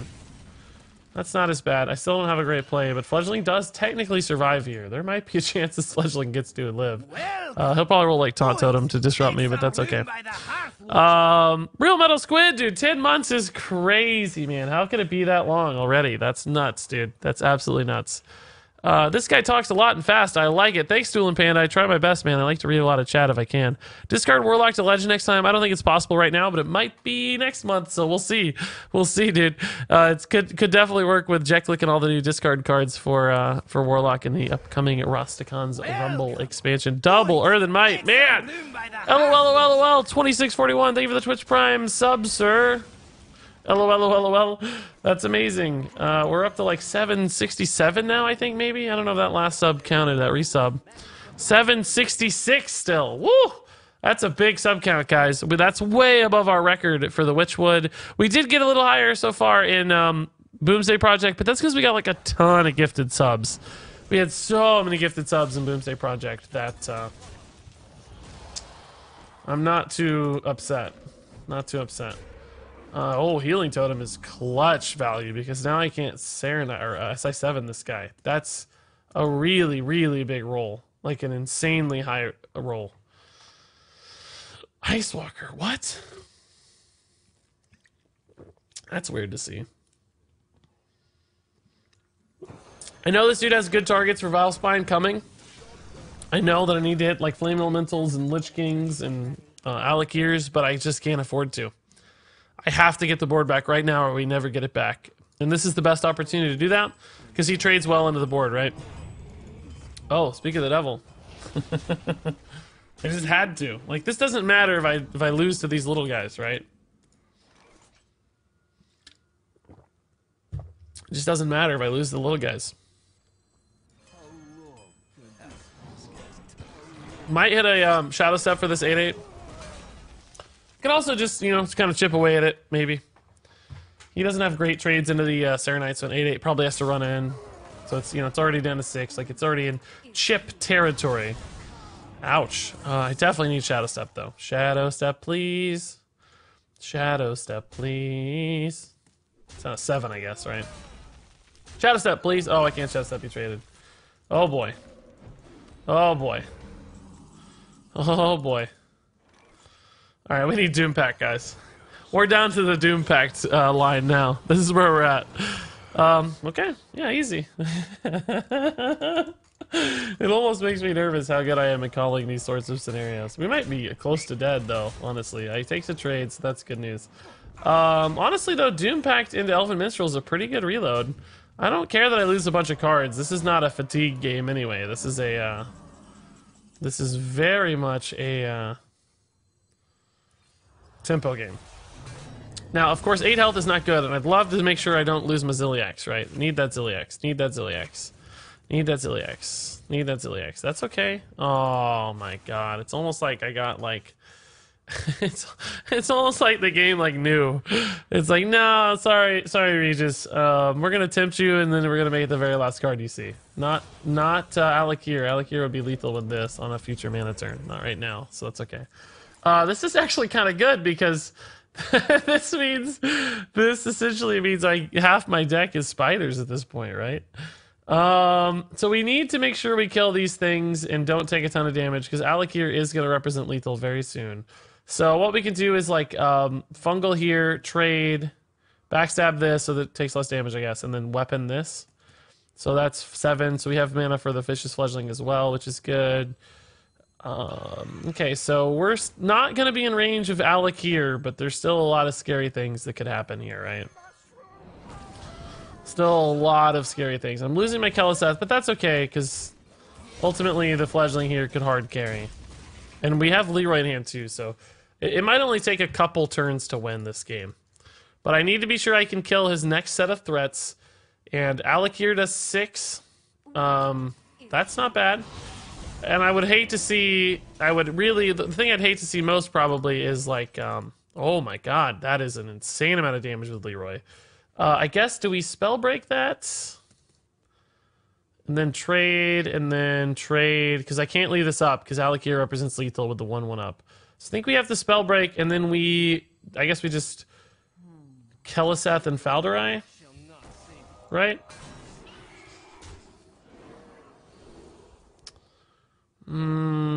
just go there in case it matters next time. So I have 7 plus 6 right now. I'm already getting kind of close, but not quite there.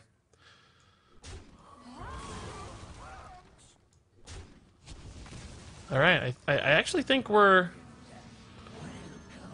set up quite nicely here to win. I don't know that he has anything. This is 12 damage, 13. I can go ahead and attack and re-weapon next turn because I know what I'm doing. Just in case that somehow matters. I mean, I guess if he has exactly Direwolf and Alec here, I guess that's the only out. Or that. Same difference. Unbelievable top deck god. He drew the Alec here off the top. The literal only 2 cards in his deck. Unbelievable. What's the sub goal? 775 would be the next one to for a sub goal giveaway. Unbelievable, guys. He top decked the Alec here. Man,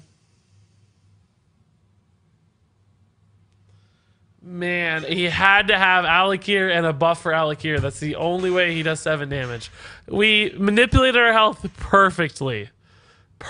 We didn't. We burned the Ziliax too, which I knew we needed. Oh god, we were so careful. We were so freaking careful, man. Oh, dude. What do you think of Zul'jin? I like him. I think he's good. I think Zul'jin's awesome. I think he's going to be a good card. Oh, that hurt. That, like, makes me not want to play the deck anymore, even though I think the deck is good. Like, that one stung, guys. That was a brutal. Not careful enough. We literally couldn't have been more careful. I don't think there was a health to save. We took every safe play at the end because we knew our health mattered so much. I knew 6 was the magic number, right? Like, we had to... I knew 6 was the magic number we had to stay above because of Alakir. So we very carefully stayed at 7. Like, I didn't trade into the 1-1 with my weapon. I used my 2-2 to stay at 7, to play around the Alakir, but he had exactly Flame Tongue Alakir off the top. Man, that's tough. That's tough. Thoughts on Mojo Master? I like Mojo Master. I like it. Pyro, thank you for the 100. Thank you for the 100 bits. That was salt in the wound kind of plays. Yeah, that was tough. We did just beat that guy, so maybe it's fair. I don't know, but I thought we were so close to stabilizing twice, and we definitely had the lethal set up again. Like, we absolutely had the lethal set up again. He was super dead the turn after, no matter what. Like, we had the 8 attack vicious fledgling, and we had like, I guess he had Alakir, so he might have been able to stay alive without the Flame Tongue Totem, but I don't think so, because we had 12 damage in hand, and so, like, a couple 4-attack minions on board. I think it would have been very easy for us to get to a crazy, scary health total, right? Mojo Master with Shutterwalk and constantly screw druids. It might be possible, I don't know. It might be possible. Smookoon! My god, dude! 5 gifted subs! Looking good, Smookoon! Looking crazy good, man. Thank you, Smookoon. Grats to 25th Divot, Junkster, Noble Tim Jim, Nusarino, and Obu Nabira. And let's drop one of these.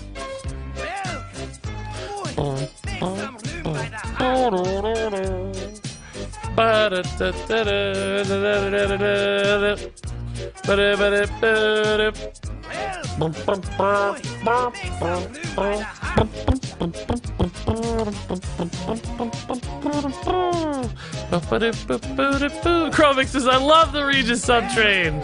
Me too, man. I also love the Regis K subtrain. Thank you for the subs again, Smookahoon, dude. You've been amazing all the time around these parts, man. You're a legend. An absolute legend, Smookahoon. Thank you, sir. 772 now is the count. 772 is the count. Which is pretty cool. Gonna missing your singing when Miss Kilbin comes back home. No, I'll still sing some. Don't worry. Don't worry. She can't stop this singing. Are you serious? She can't stop this. She can't stop this singing. Okay, guys. I'm thinking about making a big play here. Thinking about making a real big play here with Edwin.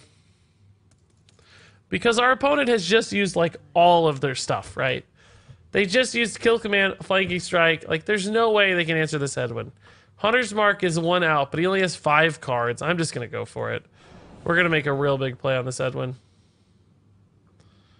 I'm going to use this Cold Blood inefficiently as well, just so you know, like, don't freak out. I'm doing it for extra health. Maybe I don't need to, though, because it's really the...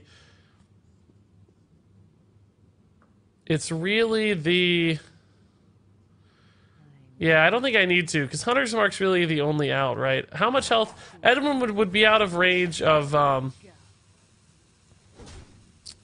Edwin will be out of range of... He'll be a 6/6 anyway, so there's really no need. He'll be out of range of Flanking Strike. It's really just...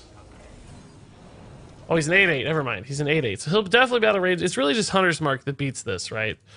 So if he has Hunter's Mark, he kills it regardless of its health.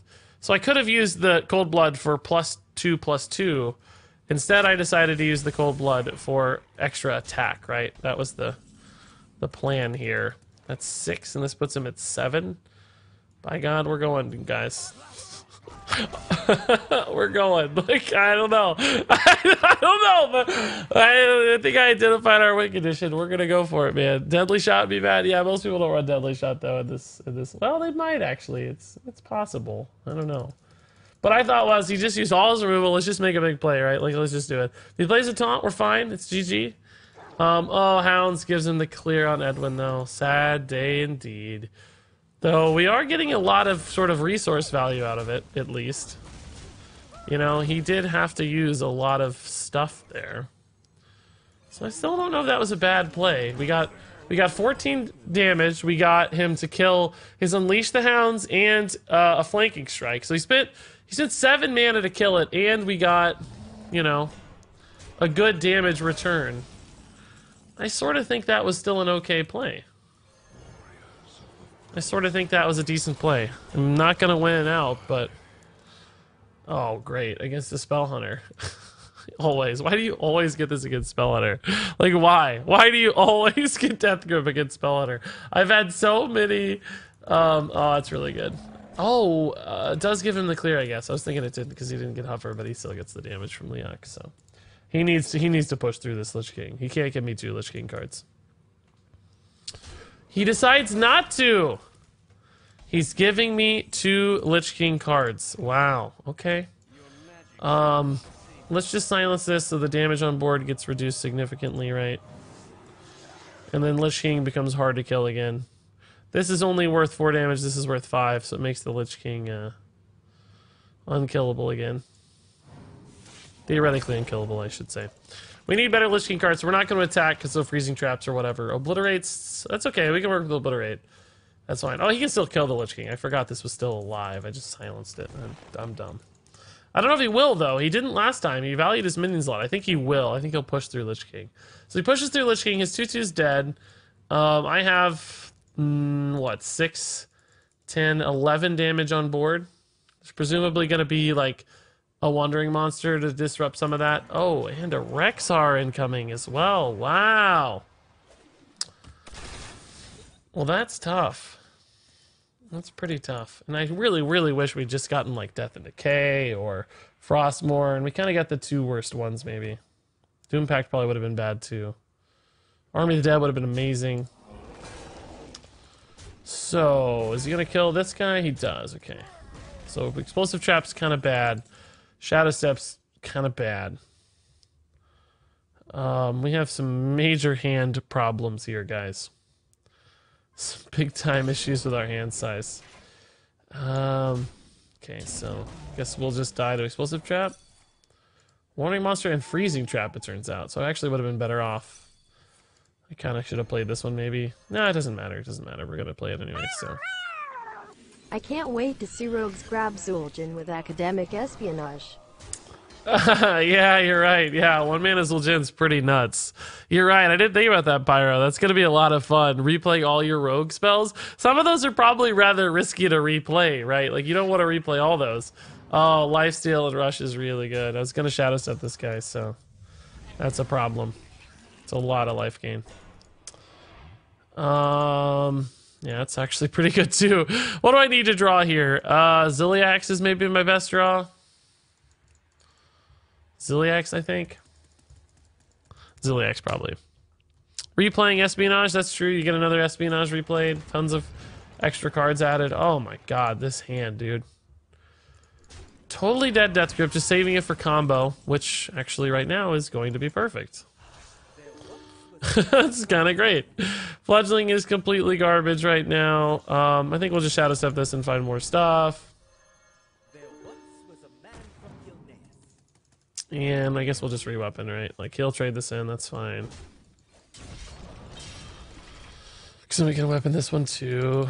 Force his hand. So, Falderai into Valspine's not too bad. We have a lot of spiders in the deck. That's one way we can win this game. Because even though he's healing up to, what, 21, like, 3 or 4 spiders with a Leroy in hand, that's pretty powerful. I think we can still get there. It's going to be tough, but we can get there. Would Zul'jin be broken if hero power was deal 2 damage to a minion and the enemy hero, of course, it can only go off by targeting a minion? No, I don't know. It's hard to say. We haven't seen it played yet, but I do think the hero power is a little weak. 3 damage might have made it feel a little bit better, but I think, a lot of people criticized the Blizzard devs previously for giving the hero cards too good a hero power. So I think they intentionally sort of backed up on that. Said, all right, fine, we'll dial it back some. So I don't blame them there. All right, this is tough, guys. We're gonna die to the board soon. This is probably gonna be a poisonous dude come out of this, I'm guessing. Oh no, there's not a poisonous dude coming out of it. Oh, okay, weird. I really thought there would be. I'm kind of disturbed. I just assumed for sure a poisonous dude would be coming out. Oh my god, nothing is happening. I thought that would be a freezing trap then. I don't know what to do. I'm mystified. So I'm saving this for a big taunt potentially, or just a big scary threat, right? I only have 5 life functionally unless he trades into the Fledgling, which he might. So that's always Wandering Monster and Explosive Trap, right? Oh god. We are dead. Kill command face. Arcane Shot.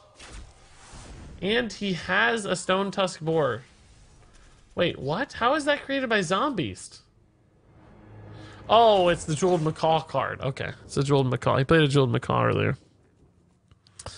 Man, that was tough. Does the reveal of the card Seance make you more optimistic for Princess Talanji?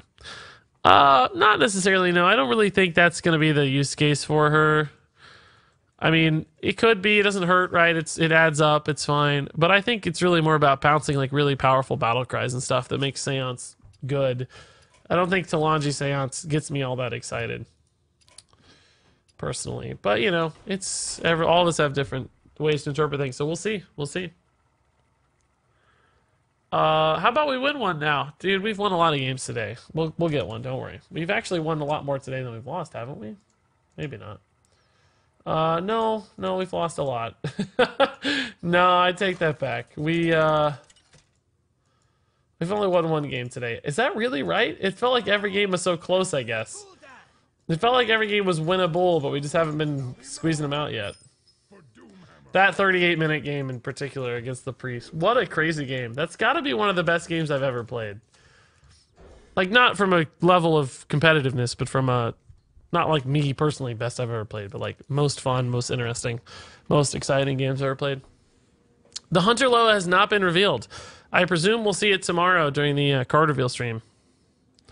We also have not seen the Shaman Loa. We've seen the Shaman Spirit, but we haven't seen the Hunter Spirit or Loa. So there's a lot still to figure out on that. That's kind of nuts that we haven't seen those yet. We've seen almost everything, guys. It's kind of crazy that like we've seen so many cards now. It's rather shocking, in fact, that there's not much left. I'm kind of sad. Like, it's been amazing. It's been so much fun seeing all the new cards. And suddenly, there's no cards left to see. Almost. I mean, there's still like 40, 50 cards, I think. But, you know what I mean? Like, we're nearing the end. Our time is short, guys. What a sad day. Again, though, guys, thank you for all the crazy love today. 12 total subs now, thanks to Smookahoond. Big part there, and 2,100 bits cheered. Thank you guys for the bits today. Always very nice to see that sort of stuff. And 24 new follows is great. Like, guys, we used to not get 24 follows, like, total. Like, you know what I mean? Like, it would take forever to get 24 follows. And now we're at a spot where, like, 24 follows in 2 hours, that's crazy good. Crazy good. Good morning, Drake Money. How's it going? I love this deck. It's so fun to watch. This is a fun deck, yeah. Regis, are you at all hyped for Ragnaros Mage? Yeah, of course, dude. Janelai seems nuts, man. Seems crazy good. 4/6. So I can guarantee it with Voltaic Burst. Which I guess we will. I kind of wanted to play a Sea Giant, but I can't anyway because of the overload, right? And I won't have space now. Because it's supposed to be at 7. I'm overloading again, but that's okay. I can play like 2 Sea Giants next turn, I guess, right? So Defile is like not that annoying, right? Hellfire is definitely more annoying because I want to get these Sea Giants active. Although, as it stands, I need him to play a couple minions to do that, I think, because I got to trade in for space, and that kills off minions, right? Don't top deck Hellfire, please. I'm still sad about that top deck Alec here, guys. That was tough. It was like a 1 out of 20 or something, 1 out of 15 at the max. I was thinking maybe copy some powerful minions with like Lich King and then bring him out with the Princess. I wasn't thinking of actually copying the Princess. No, I know what you mean, Wilsburn. I know. I'm saying like I don't really think that's a good use case though, because like then you're kind of just playing Talanji for free, right? As opposed to just replaying the Lich King. Like, is that strong enough to just replay a Talanji? Don't know what to do with all your subs and Does that make follows, sense? Regis? You can Like- store them in a new Ridge wallet. How convenient. Because you can play the Lich King for 8 mana anyway if you copy him. So does Talanji really add that much extra value, right? And yes, I know she can summon other things too. Like, I get it. I understand the mechanics there, but ultimately I'm saying I feel like there might be better opportunities for cards to make more impactful plays. Don't know what to do with all your subs and follows, Regis. You can store them in a new Ridge wallet. How convenient. Yes, Pyro, you're right, man. I wonder if does Ridge wallet still have their Cyber Monday stuff happening, like their sale or not? I don't know. They had a 15% off sale. They do still, guys. Go to ridgewallet.com/Regis. Check it out. Help me out by buying some cool stuff. Here, I'm going to put the link in chat right there. You can get 15% off. Don't use my code. My code only gives you 10%. But if you use the code Cyber15 for Cyber Monday stuff, even though it's Tuesday, it sounds like it's still active. So you can get 15% off a cool backpack or a cool wallet. Pyro will tell you it's a very good wallet. I have one here, and I like it a lot. Okay, how much damage do we have? 6, 7. Unfortunately, no Bloodlust. We could go for Sea Giants here instead of Stormbringer. I sort of think we should.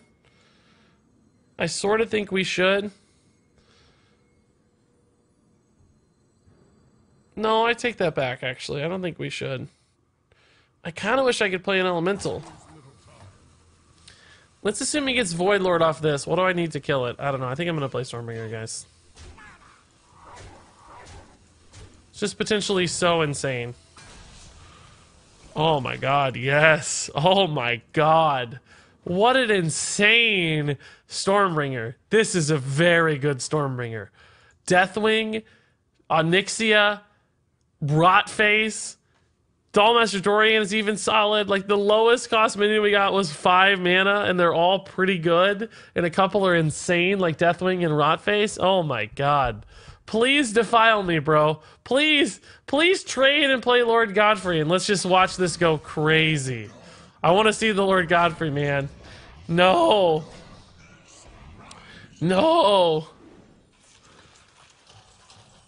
got a free little Mecharoo, dudes. Free little Mecharoo. I like it. I need to make board space for this Rotface, but I can't. Everything's gonna live. I have too many stats. I've got all the stats. Alright, I don't even have board space to play. Like, the Dollmaster Dorian actually sort of backfired, because I could have played, like, Sea Giant. Alright, I guess we'll just push through this stuff, right?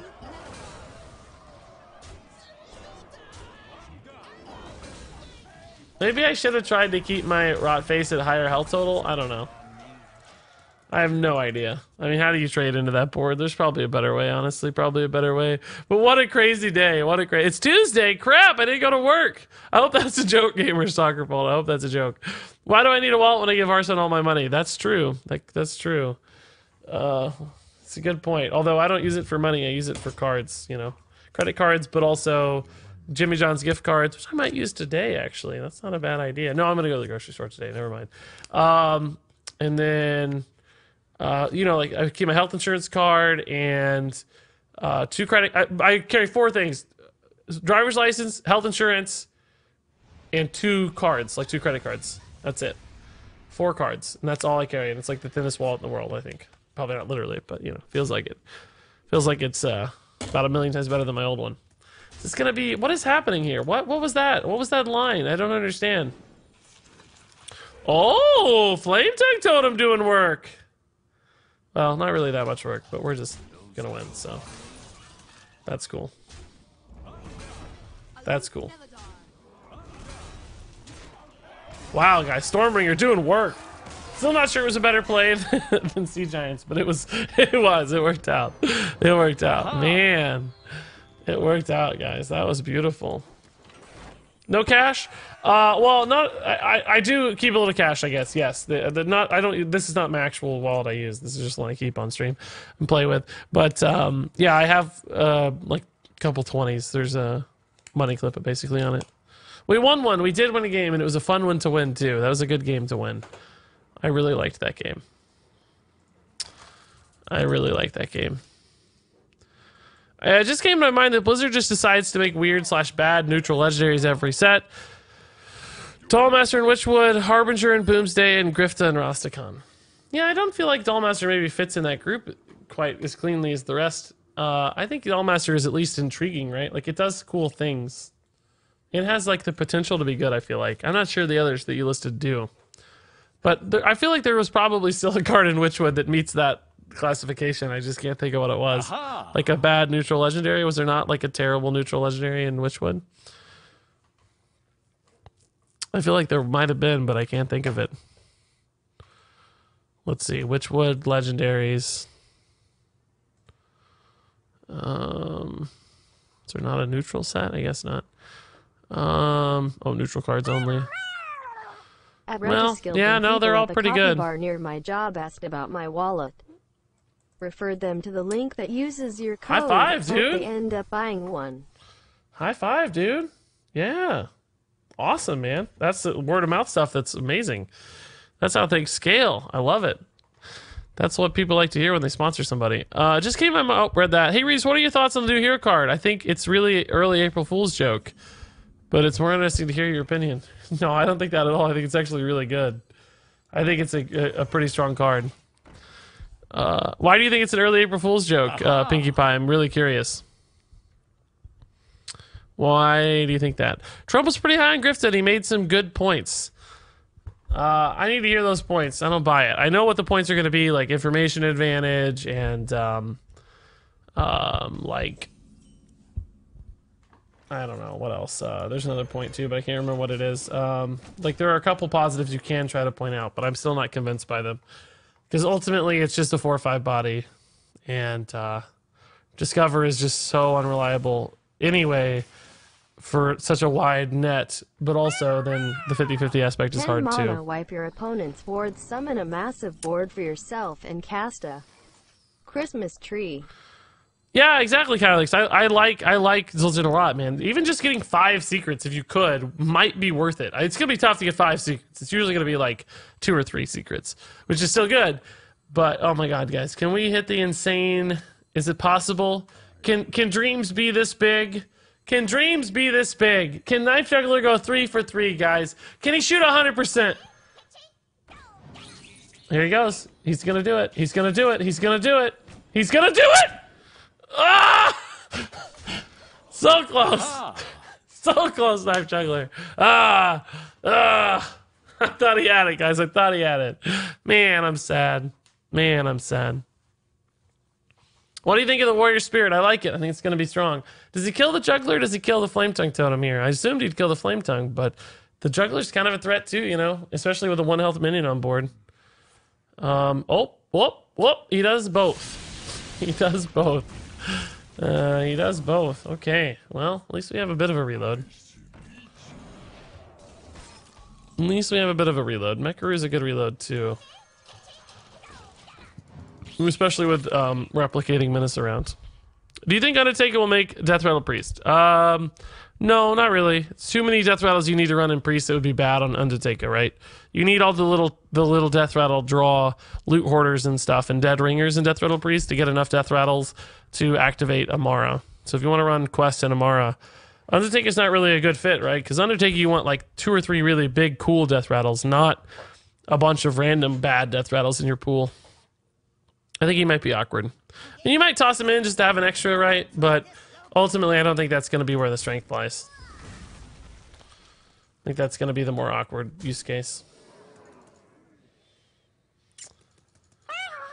If I'm replicating Menace, can I also see Giant? No, of course not. Of course not. Undatica. That's what we're going to call him, I think, guys. And the internet's going to be like, why does he keep saying Undatica? What's wrong with this guy? He keeps saying Undatica. Doesn't he know it's Undertaker?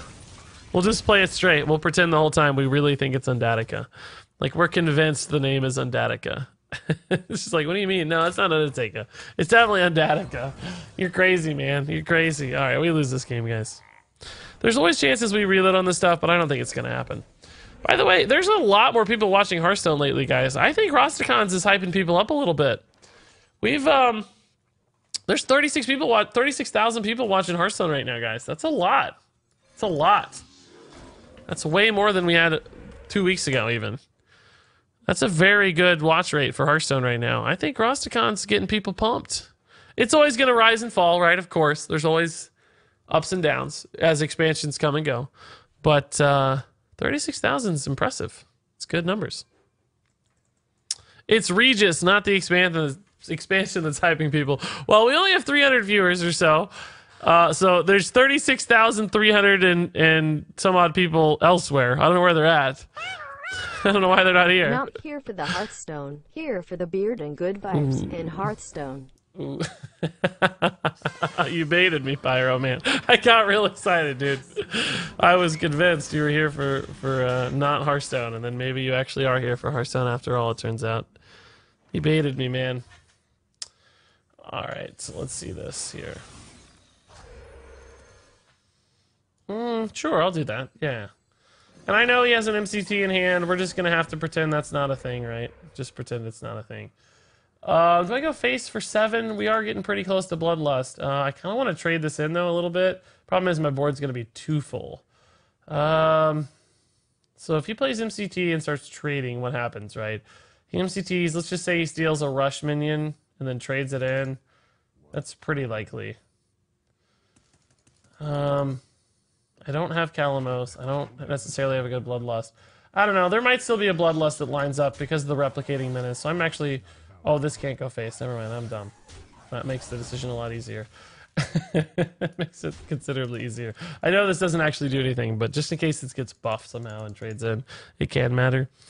Artifact hype is over. Back to Hearthstone. It really is, isn't it? It's kind of crazy how quickly the artifact hype just sort of... I mean, the game comes out officially tomorrow, so maybe there will be more artifact hype once the game is totally live, right? I think that's a very reasonable thing that could happen. Honestly, a pretty good reload into Bloodlust, and I also activated my Calamos too. So I have a couple lines here that might be nice. This is 12 damage plus 4 is 16. It's not quite representing lethal, though. So I need a little more than this, like... Flame Tongue might get me there. Going to add a night elf Calamos reload. We're gonna reload with minions, guys, on Calamos. He just used all his AoE, right?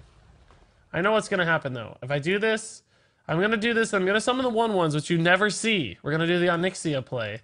You never see this, and he's gonna play Mind Control Tech, and he's gonna steal our Calamos. Guaranteed. 100% guaranteed. He will steal the Calamos off of the Mind Control Tech. It won't matter, because we'll still kill him with Bloodlust. It's fine. But I know what's going to happen. It happens every time. See ya, Calamos. It's nice knowing you, buddy. See ya. Oh, close. Woo! Woo! Close. He's got a Glacial Shard instead. Is that enough? I have 15 plus 5 is 20. I'm 2 off right now from lethal. Based on the current board state. Oh, I'm super off from lethal. Okay. I need to draw Stormbringer. Stormbringer! Knife Juggler's not a Stormbringer. Do I need to Bloodlust anyway here just to get enough damage through? Probably so. I can still play the Storm Chaser as well. I can't play Stormbringer and Storm Chaser together, unfortunately. I think that was probably an intentional design decision from Hearthstone team. But I can still play Bloodlust and go for a lot of extra damage here. And then maybe again, like just a couple guys living here could make a big difference, right? Like this could soften him up enough to get us the kill on the next Bloodlust. But I don't know, we got a long way to go. 18's a big climb. He can obviously trade these guys in fairly efficiently. Looks like maybe another Volcano is coming. That's kind of sad. I thought this board might stick. Maybe Lightning Storm. Oh, Shuttlewalk Hagatha. Sure, yeah, that's pretty good. I mean, that does mean his Shutterwalk is dead. He just bounced a Storm Chaser instead of a Shutterwalk. So, at the moment, I can actually still win this game. Although it's very unlikely. It's very hard. Very, very hard to win. Because now he can just bounce the Shutterwalk again, maybe. We don't know. He just needs a Grumble. And he'll bounce the Shutterwalk and be so good to go. I'm really happy with the set. It's a perfect power level, and I think the Blizzard made a mistake with Mammoth expansion. Yeah, he just had the Grumble. That's sad. Hey, Rita, sorry if I'm repeating the question, but how would you rate Akali plus Spirit of the Rhino? I like Spirit of the Rhino, but I don't really think Akali gets that much better. I'm sorry to say, like, because Akali just doesn't have a lot of health, right? Like, if Akali's good on its own, not necessarily because of the Spirit of the Rhino. Like, after you play Akali and Spirit of the Rhino together, Akali still only has 5 health. It's not that hard for your opponent to kill. If Akali had, like, 8 health, then yes, Spirit of the Rhino I think would help a lot. Because it would help it, for, instead of being at, like, 3 after a trade, it would be at 8 after a trade. But being at 5 after a trade instead of being at, like, 2 after a trade, like, it's significant. It's not meaningless. It won't feel bad when you do it, but I don't think it's the reason that Akali gets good. You can't chase the storm and bring the storm in one turn. You're right. You can't. Well, this is our best possible line, but it's still not enough to win, right? Still can't possibly give me enough minions to win. Oh my god, double Stargazer Luna. That's pretty sick. Hadronox is not good for us. We haven't played any taunts. I don't think we've had a taunt totem, have we? I don't think we've even had a taunt totem yet. That's pretty nuts that we don't even have a taunt totem. Although, I mean, if he doesn't respect this board, if he just plays... I didn't even see what happened, honestly, with the Shutterwalks. I'm assuming he has another Shutterwalk chain. But the Shutterwalks at the moment aren't... they do have mind control text, I guess. So he could steal a couple minions here. That's probably enough to win him the game. I don't think I can win if he keeps playing. What happened with his Shutterwalk? I was reading chat. I didn't even see what happened to the previous Shutterwalks. He has a Shutterwalk in hand, right? There's something that's been returned to hand. Gotta be something there. He really hasn't left himself a lot of mana, but he hit the healing rain, which is really all that matters. Because I was kind of getting close there to... to killing him. Like, I was gonna have, a few minions left. Like, this is what, 5 plus 6 would have been 11. He healed for... So we would have been just a little bit off. I guess we just go for Thrall. Like, how does this work, guys? This should draw me a card, right? I think this will draw me a card, won't it? This should draw me a card. Surely it'll draw me a card, right? How does it work? Does she stay alive long enough to draw me the card, or does she...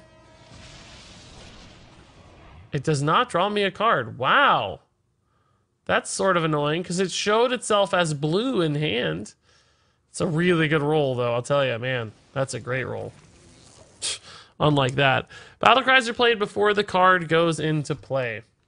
Yeah, but Stargazer Luna reads, oh, it's after you play, not whenever you play. Okay, so that's probably right then. If it was whenever you play, I think it would work, but it's after you play, so. Would not work. Whenever you play would probably work, right? Right, chat. That's such a lie. I've not seen one spoil for Artifact, but I already bought it and we'll start playing tomorrow. You kids who aren't around for the invention of CCGs don't know how exciting it is that Richard Garfield has a new CCG coming out that is built for computer play. What's a lie? Oh, Artifact has too much of a paywall. That's the lie, apparently. I don't really have anything to say about the economy. I like Artifact. It's fun. I've been playing it this week, and I like it. I think it's really enjoyable. But, so did he not bounce a Shutterwalker? I guess he just doesn't think his Shutterwalk's impactful enough because he's going to be removing his own board from the Shutterwalk. I'm not really sure what is happening here, to be honest with you guys. I'm not 100% sure what's going on as far as the Shutterwalk is concerned. I might should have traded into the 7-1 and evolved this into another 8-8. It was a big heal instead of this, which ended up being kind of garbage. But I'm hoping to kill him with Bloodlust still, because I still know that we don't win this game in like 2 turns. If we don't win right now, did I give him a good Hagatha? I don't know what to think he's about yet. Maybe just kill him the 3-8? I don't know. I think I gave him a Hagatha he likes? I'm not sure. Like a Shutterwalk Hagatha?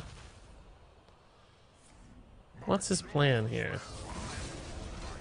Oh, he had the life trigger, so I guess he's just going now. Yeah, that's what it is. He's just going off now. Like, I don't think we can win now. Did he not have a life trigger until that previous turn? That's what it was. That's why he's excited. I got it now. I see, I see. I love how whenever I mouse over the 8-8, it shows the 1-1 spark instead. Does it really? That's funny. Wonder why. This is not from a spark. That's weird that it would do that. It's intriguing.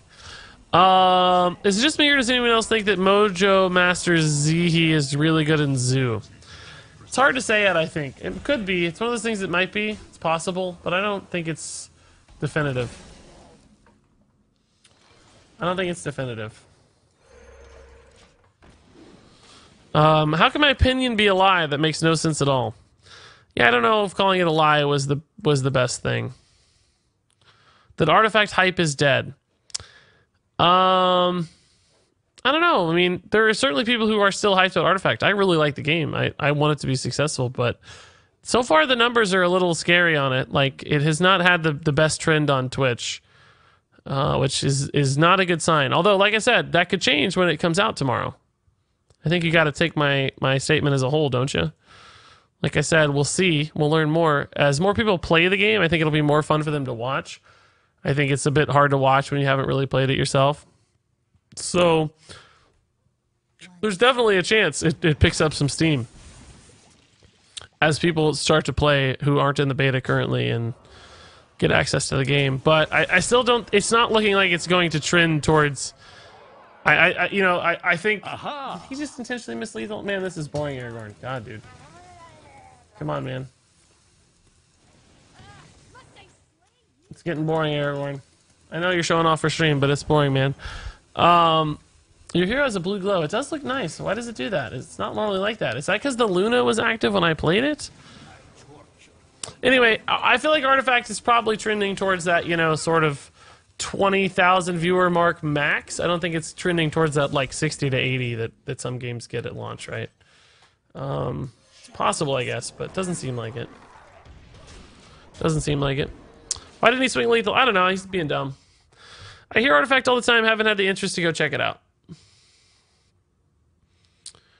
Yeah, I think that's a lot of people. It just doesn't look like some people's sort of game, I think. Thrall has cool synergy with Luna. It did look nice. Yeah, it didn't work, but it looked nice. And that's worth at least a little, right? That's worth something. I think looking good is valuable.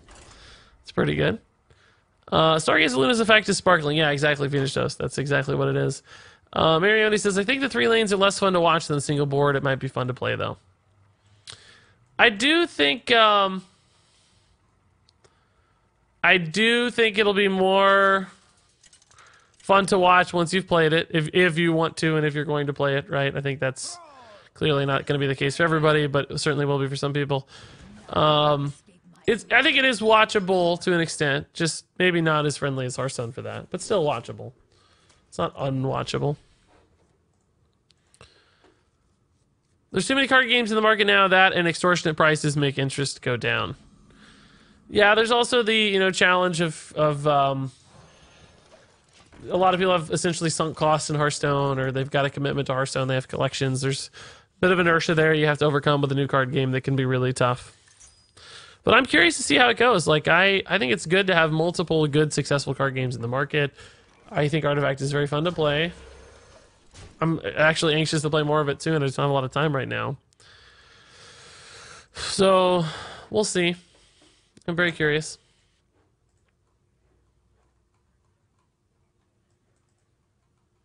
But again, I don't think it's trending towards being a big disruptive game. It's certainly got better numbers than like Gwent had right now for probably where Gwent was at in a similar time in its lifespan. I guess maybe that's not a fair comparison because it's had a different kind of cycle than Gwent, but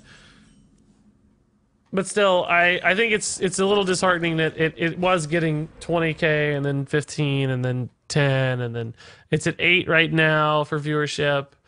And again, viewership doesn't always reflect, player population, but it often gets pretty close. So we'll see. We'll see. I think if it can get up to 2025 tomorrow for launch and hold that that kind of 15 to 20 mark, it'll be a good sign. If it drops down to 10 again, that's maybe indicative that people aren't experiencing it like they want to, or aren't having as good of a time, maybe, or it's just not watchable. I don't know. We'll see. We'll see. I really don't care either way. I think it's good to have more games, so I kind of want it to work. So it's time for Hearthstone to switch into a TV show. Yeah, sure. I would love to have a Hearthstone TV show, man. The more Hearthstone stuff there is, the better for me. Man, Bloodlust is like close to being good here. Real close. Real close to being good. But it's not. Instead, it's bad. And instead, I don't really have a good card to play. It's like instead, nah. I guess we're going to play Bonfire Elemental instead. Burning up. Okay, well, definitely Stormbringer is susceptible to Vanish. It's really setting up a Bloodlust board here that's going to win me this game. He's done a pretty good job of keeping our stuff in check. Hearthstone TV show. That's true, Pyro. This stream basically is a Hearthstone TV show. I think you're right. It's essentially what we're doing right now. Hey, Rodwin Rabatino, how's it going? Hearthstone MOBA. Man, if only they made a Hearthstone MMO, that would be the most fun thing, I think. I'd love to see that. Can you guys imagine a Hearthstone massively multiplayer online RPG? Woo! The characters would be amazing. Blizzard has mastered the art of encompassing consumers to the state that it requires them to truly mess up for them to lose their grasp. I think you're right. Interesting you cited Immortal as an example when the game hasn't come out yet, though. I don't know. Maybe they... I don't know. Like I think they misinterpreted what some people want, but I'm not sure they misinterpreted what everybody wants. We'll see, I guess. I think a token board is definitely more valuable right now than a Thunderhead board. But the problem is, like, these do just kind of die pretty easily right now. So it's not really like I'm building much of a board at all. I think we'll go for slightly larger dudes. I do lose my Calamos on 8, though. That may not have been good. Because I'm going to play Giggling, though, so I guess it doesn't matter. Giggling's pretty much always coming down. Hearthstone MMO, if only there was a World of Warcraft. I know, dude, it'd be amazing. We can call it Warcraft amongst the world. That's a good idea. Nano, thanks for the tiny fins. They're looking awfully cute. Immortal has received a colossal amount of hate, even more than Fallout 76. It has indeed. It has indeed. Some of it reasonable. Some of it reasonable.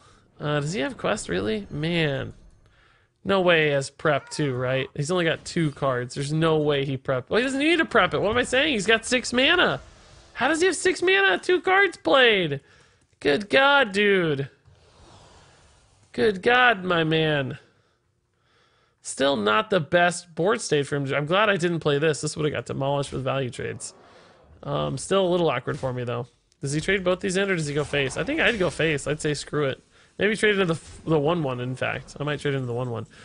So I have 6 plus 6 is 12. Very close to lethal here. I think instead we just play the Giggling and go face for 5 and trade in the 1-1, right? Because the Giggling is very disruptive on his board. Very hard for him to push through. So, like, we just need, like, 2 minions to live, and then this will be fine. This will get us there, right? Because 6 plus 6. So he's got to be able to clear, like, all of these pretty much. Can he get, like, the... Oh, the heal might change that, though. That's a good card to get. What is this, you wonder? I don't know. If he's still not there yet, though, I don't think, right? I have 7, 8 plus 9 is 17, so this should be plenty. I hope I counted right. I did. Woo! Quest Rogue, thank God. Thank God for Quest Rogue. Wonder how Cube and Undertaker would work. Would you get 2 copies of what the Cube ate? No, because the Death Rattle... it very specifically says like, you know, it's a battle cry to destroy them that's kind of left behind, right? Same thing when you like cube a cube, you know, the cubes aren't nested like that. They lose their stuff when they're... The death rattle is connected to the battle cry, essentially. Without the battle cry connection, the death rattle doesn't work. Undertake is OP with Immortal Prelate. Maybe. It's still slow, but it is very cool and promising. It's pretty neat. People thought Caverns Below was a bad card. Yeah, of course. It looked terrible. It looked absolutely terrible. I gave it a miserable score. 2 stars, 1 star. I don't know. I thought it was awful. They will change the wording on Zentimo. Peter Whalen just said on Twitter. What aspect of the wording? I remember talking about this, but I can't remember why it mattered now. What was the issue with it? I'm trying to remember. Oh, how it like recast the spells instead of targeting. Because right now it says targets, it doesn't say cast spells on other minions. Yeah, that sounds right. There's been more, I feel like this expansion, there's been more kind of questionable wording than normal. Like maybe a little less careful wording on cards. I'm not sure. Maybe that's just been a couple cards so it stands out, but it seems like that's been a discussion point more than normal, at least. I don't really know that much about it, but rumbling. Hey, Sir Karsten, how's it going, dude? Undertaker, Astrotigle, Hadronox. I think that's just the slowest combo in the world, clinched bow. I talked about that a lot last night. I don't want to get into it too much today because I spent like literally 15 minutes talking about that combo last night and why it's probably unnecessary. Because normally 3 Hadronoxes is enough to win you 99% of games. Why would 25 Hadronoxes help, you know? Like, it's cool. It's really fun that you can go infinite with it. I like it a lot. But I don't think it gets more competitive, you know?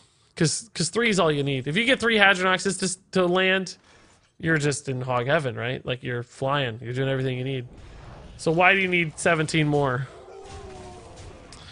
Zihi is confirmed to give you however many active mana crystals you had left. E.g., on 10 turn, if you play it, you have 5 mana crystals, but only 4 active. Right. Okay, so it is indeed empty, not full crystals. So if you play it on 6, you're not getting 5 immediately. You're going to 0 mana out of 5. 5 empty crystals, which is, yeah, that's indeed exactly what we expected. Just gonna drop the point that this is the first expansion that Ben Brode wasn't 100% involved with. The first expansion next year will be where he wasn't involved at all. Will be interesting to see where Hearthstone goes. Is that how the timeline lines up? It's pretty close to right, at least based on my memory. I don't remember exactly when he left. But yeah, given how far ahead they work, I think that probably lines up exactly right. That sounds right, Bigelow. Where was Zihi when Druid was extra gross? I don't know. I think he was dreamed up. Being dreamed up. Alright, we'll take one of these to pop the Divine Shield just to deny any sort of value lines, but then we'll save the rest for either Sea Giant or Bloodlust, right? It's pretty good to have minions out, so. We only want to protect our guy or threaten this if he magnetics it or something. Regis, what did you rate Zihi? I haven't rated it yet. I got to do my review after the stream, guys. I don't know. I think... I don't know, 3 or 4 stars Just probably. realized that Zul'jin can promise a board clear with X Deadly Shot and X2 Crushing Walls. I guess if they had 7 minions, that wouldn't quite be a board clear, right? 2 times Deadly Shot and 2 times Crushing Walls. That's 6 minions, so they would theoretically be able to keep 1 guy around. But most of the time, yes, that would absolutely result in a board clear. So I can actually play this, right? Can I, though? Because I'm not going to have board space. I'd have to trade in. That means I'd have 3 plus 3, 6 minions, which means this would cost too much. I would not be able to play this and this. If this only summoned 2, I could do it right now. No, I couldn't. That wouldn't work either. So we'll just do this. It's honestly totally fine. Maybe I think I should have traded this in. Because of Flame Tongue Totem, having the 1/1s in the middle is probably a little more valuable because they roll up a lot easier than this does as far as trading in Flame Tongue stuff. Bad at math, no worries, dude. But regardless, your point stands. Like, it's very good at potentially removing boards with universally good removal spells from from Hunter. Like Crushing Walls and Deadly Shot always hit enemy minions. They always work like you'd expect them to. So they always do what you need them to do, which is pretty awesome, I'd have to say. Pretty cool. All right, he did not play a secret, so we can go nuts again with Voltaic Burst here, I guess. Just try to build another good board state. Do I trade these in? I don't really need them, but what's the value of the Hydrologist as well? You know, like, why do I care to kill it? Maybe to protect the Thunderhead? Oh, I meant to remind you I to don't try think so. Goblin Prank in a deck. I think having... Oh, yeah, we were going to do Goblin Prank. That's right, Pyro. I forgot, dude. Not today. I don't have time, but... Yeah, maybe tonight we'll do that. Remind me tonight if you're around. We'll do Death Rattle Hunter with Goblin Prank, maybe. How would Undertaker work with Pyros? Because the wording is return this minion to your hand as a 6/6 that costs 6. I think he'd work like you think. I think you would get a 6/6 Pyros. No, I have regrets, guys. I have regrets. Big time regrets. That did not go as anticipated at all. All right. Noble Sack it is? No, it actually connected. Oh my god. I can't believe that. Can he clear another board here? He's done a good job so far. I don't think you'd get a 6/6 Pyros. I think you would get a 6/6. I think you'd get a 6/6 dude if it says return this minion to your hand.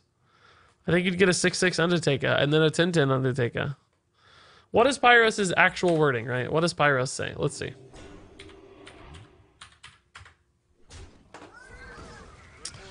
Pyros says, Death Rattle, return this to your hand as a 6/6 that costs 6. So, no, I think that means you get a 6/6 Undertaker that costs 6. That's my interpretation. Because it takes the Death Rattle, so I think it works. If you could pull off Pyros and Immortal Prelate, would you then get 2 copies of the Undertaker? So with Immortal Prelate, everything just stacks up over and over again, guys. You'd end up getting like 1,000,000 eventually. It just keeps stacking forever. All right, I think we'll just go for Stormbringer here. It's worked out pretty well for us so far today. We can do some free damage to this maybe, or at the very least proc that secret, whatever the case is, right? It doesn't matter. We got a secret proc out of it instead. That's fine too. I mean, Bloodlust is like okay, but we really just want this. Oh. That's kind of a mixed bag, right? Like, not the best. Not the best. I mean, it's a lot of stats. Murabi's pretty useless, though. Subject 9's kind of useless. I mean, ultimately, probably better than the board we had. Well, much better than the board we had, but not really a game-winning sort of. No 12/12s, no nutty cards here. Just some bodies, just some Yetis. Just some Yetis and Maleficent ogres and stuff. Oh. Pyros doesn't actually return itself, though. It returns a completely different card that is also named Pyros. That's true, that's true. Based on the wording, you would expect it to be a 6/6 Undertaker. But based on the actual function of Pyros, it does change artwork, and it does change its Death Rattle as well, right? Because it then says returns it a 10/10. So that is a bit confusing. As far as... yeah, you're right about that. Like, that's not exactly the most intuitive, then. That's perhaps a bad example. I don't know what to make of that either, then. That changes it a lot, doesn't it? That changes things a lot. Huh. I don't know. That's a good thought, then. Probably you get a 6/6 Pyros, then, is my guess. You'd probably get a 6/6 Pyros. Where can I find your Control Hunter list? I don't know that you really can. I can show it after the stream here, and maybe copy the deck code. Or after this game, I mean, if you remind me. If I think of it in time. This game might be over quickly, so that might help. Let me go get that ready, and I'll see if I can show you after this game. Another spike-ridged dude. A spike-ridged bro. Surely Bloodlust will get me through here, right? Like, surely. Surely it will get me through. There's got to be some math here that goes in my favor. There's just got to be. I believe there is. 7 plus 3 is 10. And then we'll have 7 over there. I don't know. I don't know, honestly, but we're going to do it anyway, just because it's good regardless.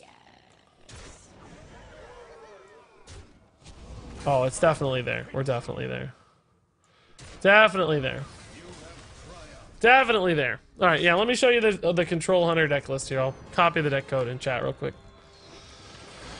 By the way, I don't know if it's a good deck. Just for the record, board certified, man. You're going to be bored. You won't be certified. So keep that in mind, but you're definitely welcome to try it. Here you go. 1 second. It is now pasted in chat. Go for it, man. Go for it. All right. I like this token shaman deck so much, guys. Stormbringer's so fun. It wins games just out of nowhere, but we're almost done with the stream, so we're going to shift gears and head over to Wild real quick and play probably one game of Mill Druid, then I got to run. Then I got to get a card review going and got some real work to do, so. Last game of the stream here, guys. I really hope Mojo Master Zihi will be the card that saves this meta. I don't think it will be for the record, but it's gonna be cool. It's fun to play. I just don't think it's gonna be that good against Druid, honestly. Maybe better against combo. I don't know what you mean by save the meta, but I don't actually think the meta's bad, so I'm not probably qualified to.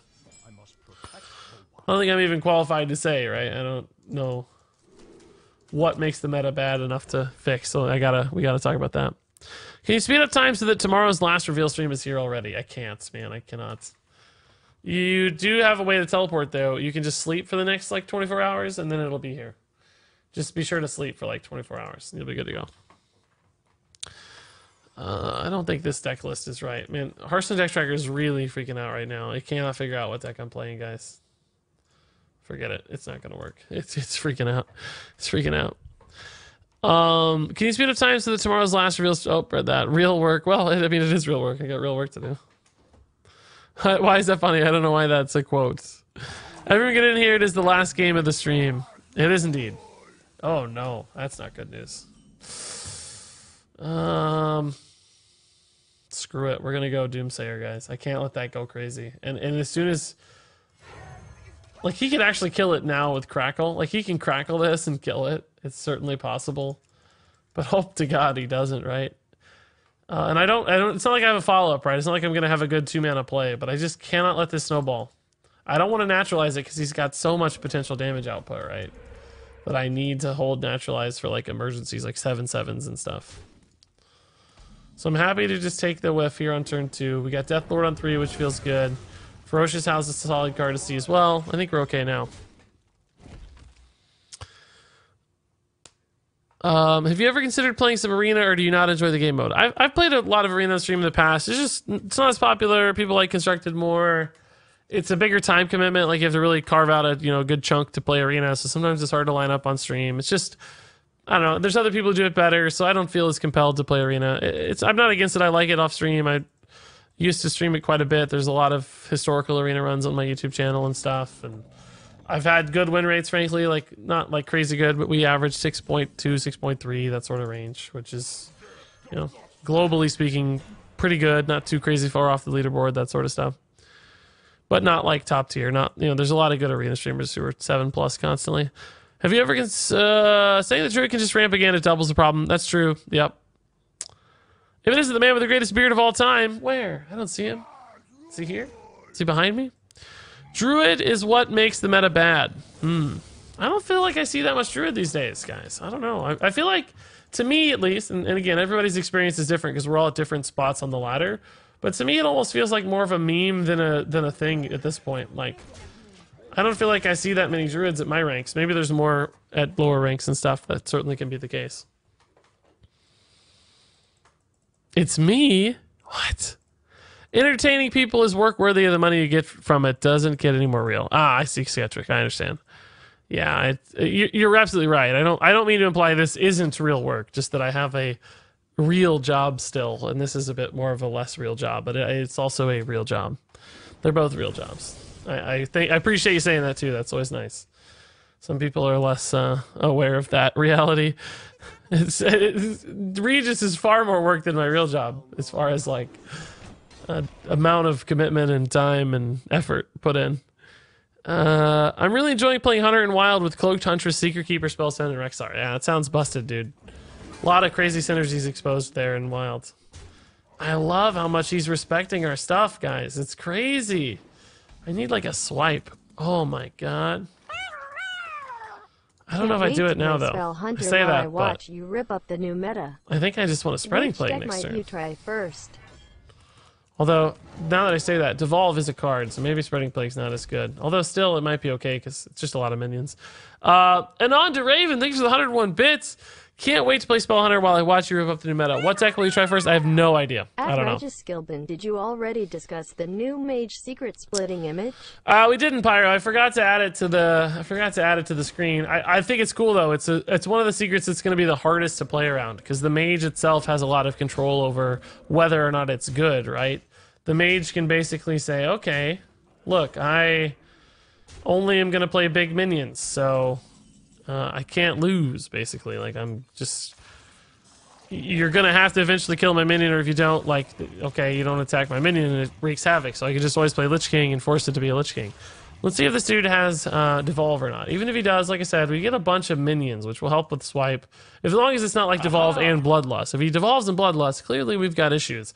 But I think we can stay alive. What is it, 8, 11? Oh, no Devolve. That's even better news. Wow. Swipe is going to start ruining these now.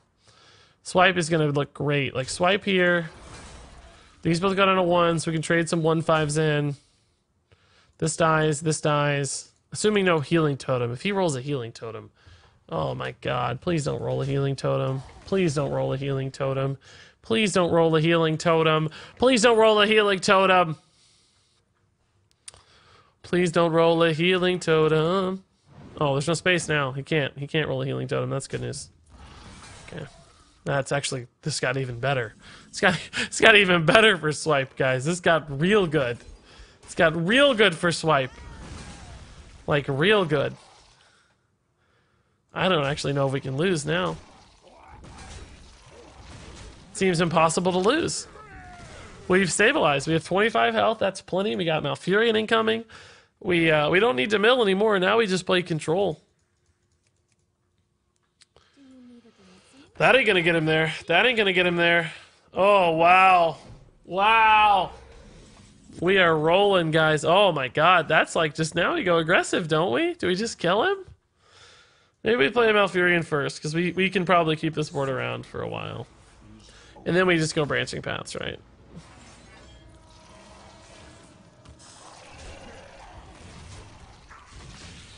Branching Paths is how much damage? It's going to be 7 times 2 is 14 plus Can't tell by the 8 art, but is he said the links 22 low plus being revealed in an 3 hour. is 25. I don't think so. No, it's not for sure. It might be the spirit for it. No, it doesn't look like a spirit either. So no, I don't think so. I think we'll just see a Halazi on the reveal stream probably, as far as I can tell. I think it'll just be Halazi on the reveal stream. We'll see though. I don't know for sure. I don't know any info that you guys don't know. If I've learned anything, saying it's impossible to lose is a surefire way to lose, particularly for me. I'm very good at doing that. You are demolishing this rank 18 player. We are. We really are. And I'm proud of it too. I don't think I should underestimate the value of that. Alright, this is not yet lethal, but it's certainly putting us up in a nice spot.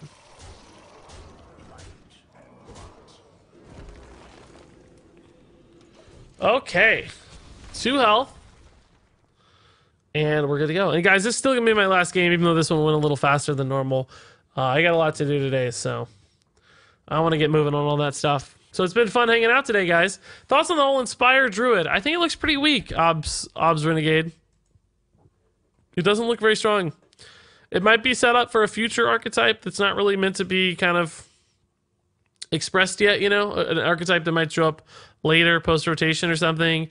Maybe just building the foundation for it, because Druid already has some good stuff going. I expect that's what we're going to see happen, but I don't know for sure. We'll have to watch closely and see. So guys, I'm done after this game, which is pretty much over. We are going to drop a raid, so don't leave just yet. Wait till the raid is through, and you're going to go drop some follows and some feral gibbers and some kindness on this raid. And I will be back in your lives tonight on stream again, but also back in your lives on YouTube shortly. In the next probably hour and a half or two, you should expect a YouTube video up of the latest card review. So be sure to check my YouTube out later if you haven't yet. Oh, by the way, we're at 774 on the sub count. If we could get just one more sub, that would be awesome for everybody. We got any Twitch Prime subs lingering around that feel like you wouldn't totally hate maybe using them just to get us that one last sub. Just one's all it takes. Thunder Bluff Valiant ain't gonna get him there. Is he mad? He seems to be like slow rolling us. I'm not sure. That's a cool play, but a little late, unfortunately. Boop. Boop. Ciao, Muck. See you, man. Hey, Dark Aeon. Thanks for the kind words. And if you don't know, my YouTube link's below the stream, guys, too. If you're not familiar with my YouTube. Okay, fun stream, dudes. Fun stream. We're gonna have to save that sub for tonight. We'll definitely do it tonight. So guys, love you all a ton. Thank you for the crazy kind bits and subs and follows. And oh, we got a sub coming through. Leon's Pants. Thank you, Leon, man. That'll do it. That'll do it. Thank you, Leon. We had, how many followers today, guys? 34 new follows. We had 3,318 bits and 13 subs. Beautiful stuff. It's 775, so that sub goal is marked off. Let me write it down for later. Got a lot of stuff to do there. But love you guys all a ton. Thanks to the Golden Regis is there, Pyro. Have fun on this raid. Thanks for watching. And until next time, game on.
Hey everybody, hello. Man, am I behind today. Hey, good morning, Louvre Cordon Bleu. Hey Pyro, hey Theodore Herzl, hey Mr. Guides, hey blah blah, Moondust, Faroon, Mux, Raktoner. I got a spiel about Zul'jin, but I'll wait for Regis. I cannot wait. Blue shirt number 3. I cannot wait. Yeah, I know, it's another navy blue shirt. It is a new shirt. Oh my god, guys. I was in a hurry. I thought about maybe I'll pull the shirt from the bottom of the. I have this big. I have this really big. Not big, I guess, but like a crate of shirts. Because Mama Regis is no joke. Probably bought me 25 shirts for streaming at least, and I just take from the top whatever one's the freshest one, whatever the one's the newest. Well, actually, I never knew today, but. That's a weird thing to say. I mean, I've been pulling from the crate for a week with no fresh shirts added. Regis is never late. That's right. He arrives precisely when he intends to. I'm glad you know that. I came up with that quote. That's definitely not a book reference. Okay, guys, so let me get some things going here. I am, no joke, really behind. So, let me get the YouTube rerun running. And then, I don't feel super well this morning either. I don't think I slept well last night. But I'll be okay. Not too bad. Yesterday was the 26th. Okay, let me get my YouTube rerun running. Gotta get the stream from the 26th queued up. So YouTube will get triggered by me talking about Undertaker for 30 minutes. And I can't wait for it. Bring it, YouTube comments. Bring it. Actually, this won't have comments because it's a rerun with no comments, but bring it anyway. All right. 1 second.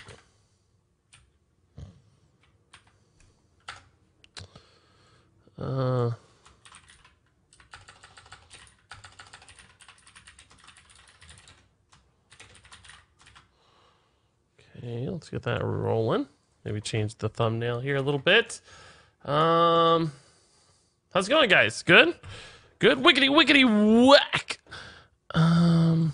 Hey, Mayam Sar. Hey, Poga Show. Hey, Ibix. They should crop the artwork less so that you could see Zul Jin's missing an arm. It is kind of interesting that they had him really tight on the frame. I noticed that too. Like, he's really zoomed in. New card up, by the way. Blood Sail Howler. We're going to talk about Spirit of the Rhino. We got to talk about Mojo Drinker Dude and the Mage Secret. Quite a few new cards since I last streamed. Pretty exciting. Still getting everything moving though, so give me a second. Sorry guys, I normally do a lot of this before the stream, but very behind. Ace Parties, Scott, hey Tukas, hey Kazel Cub, Rango. Hey there, Rack Toner. Oh man. Let's see what Rack Toner has to say. It looks pretty wild. Mad respect. Rack Toner says, alright, so Zul Jin from artwork and name feels so lazy. Compared to Hagatha and Dr. Boom, Mad Genius, he's just Zul Jin. Could have been Warlord Zul Jin, and that's already a million times better. Not to mention the crop. His background looks basic blue, and they cropped out his most distinguishing feature, his one arm. From that kind of design on the artwork, it just feels so bad compared to the other hero cards. Yeah, I don't know. I don't know what to tell you. You have some interesting points. Those are like more design decisions.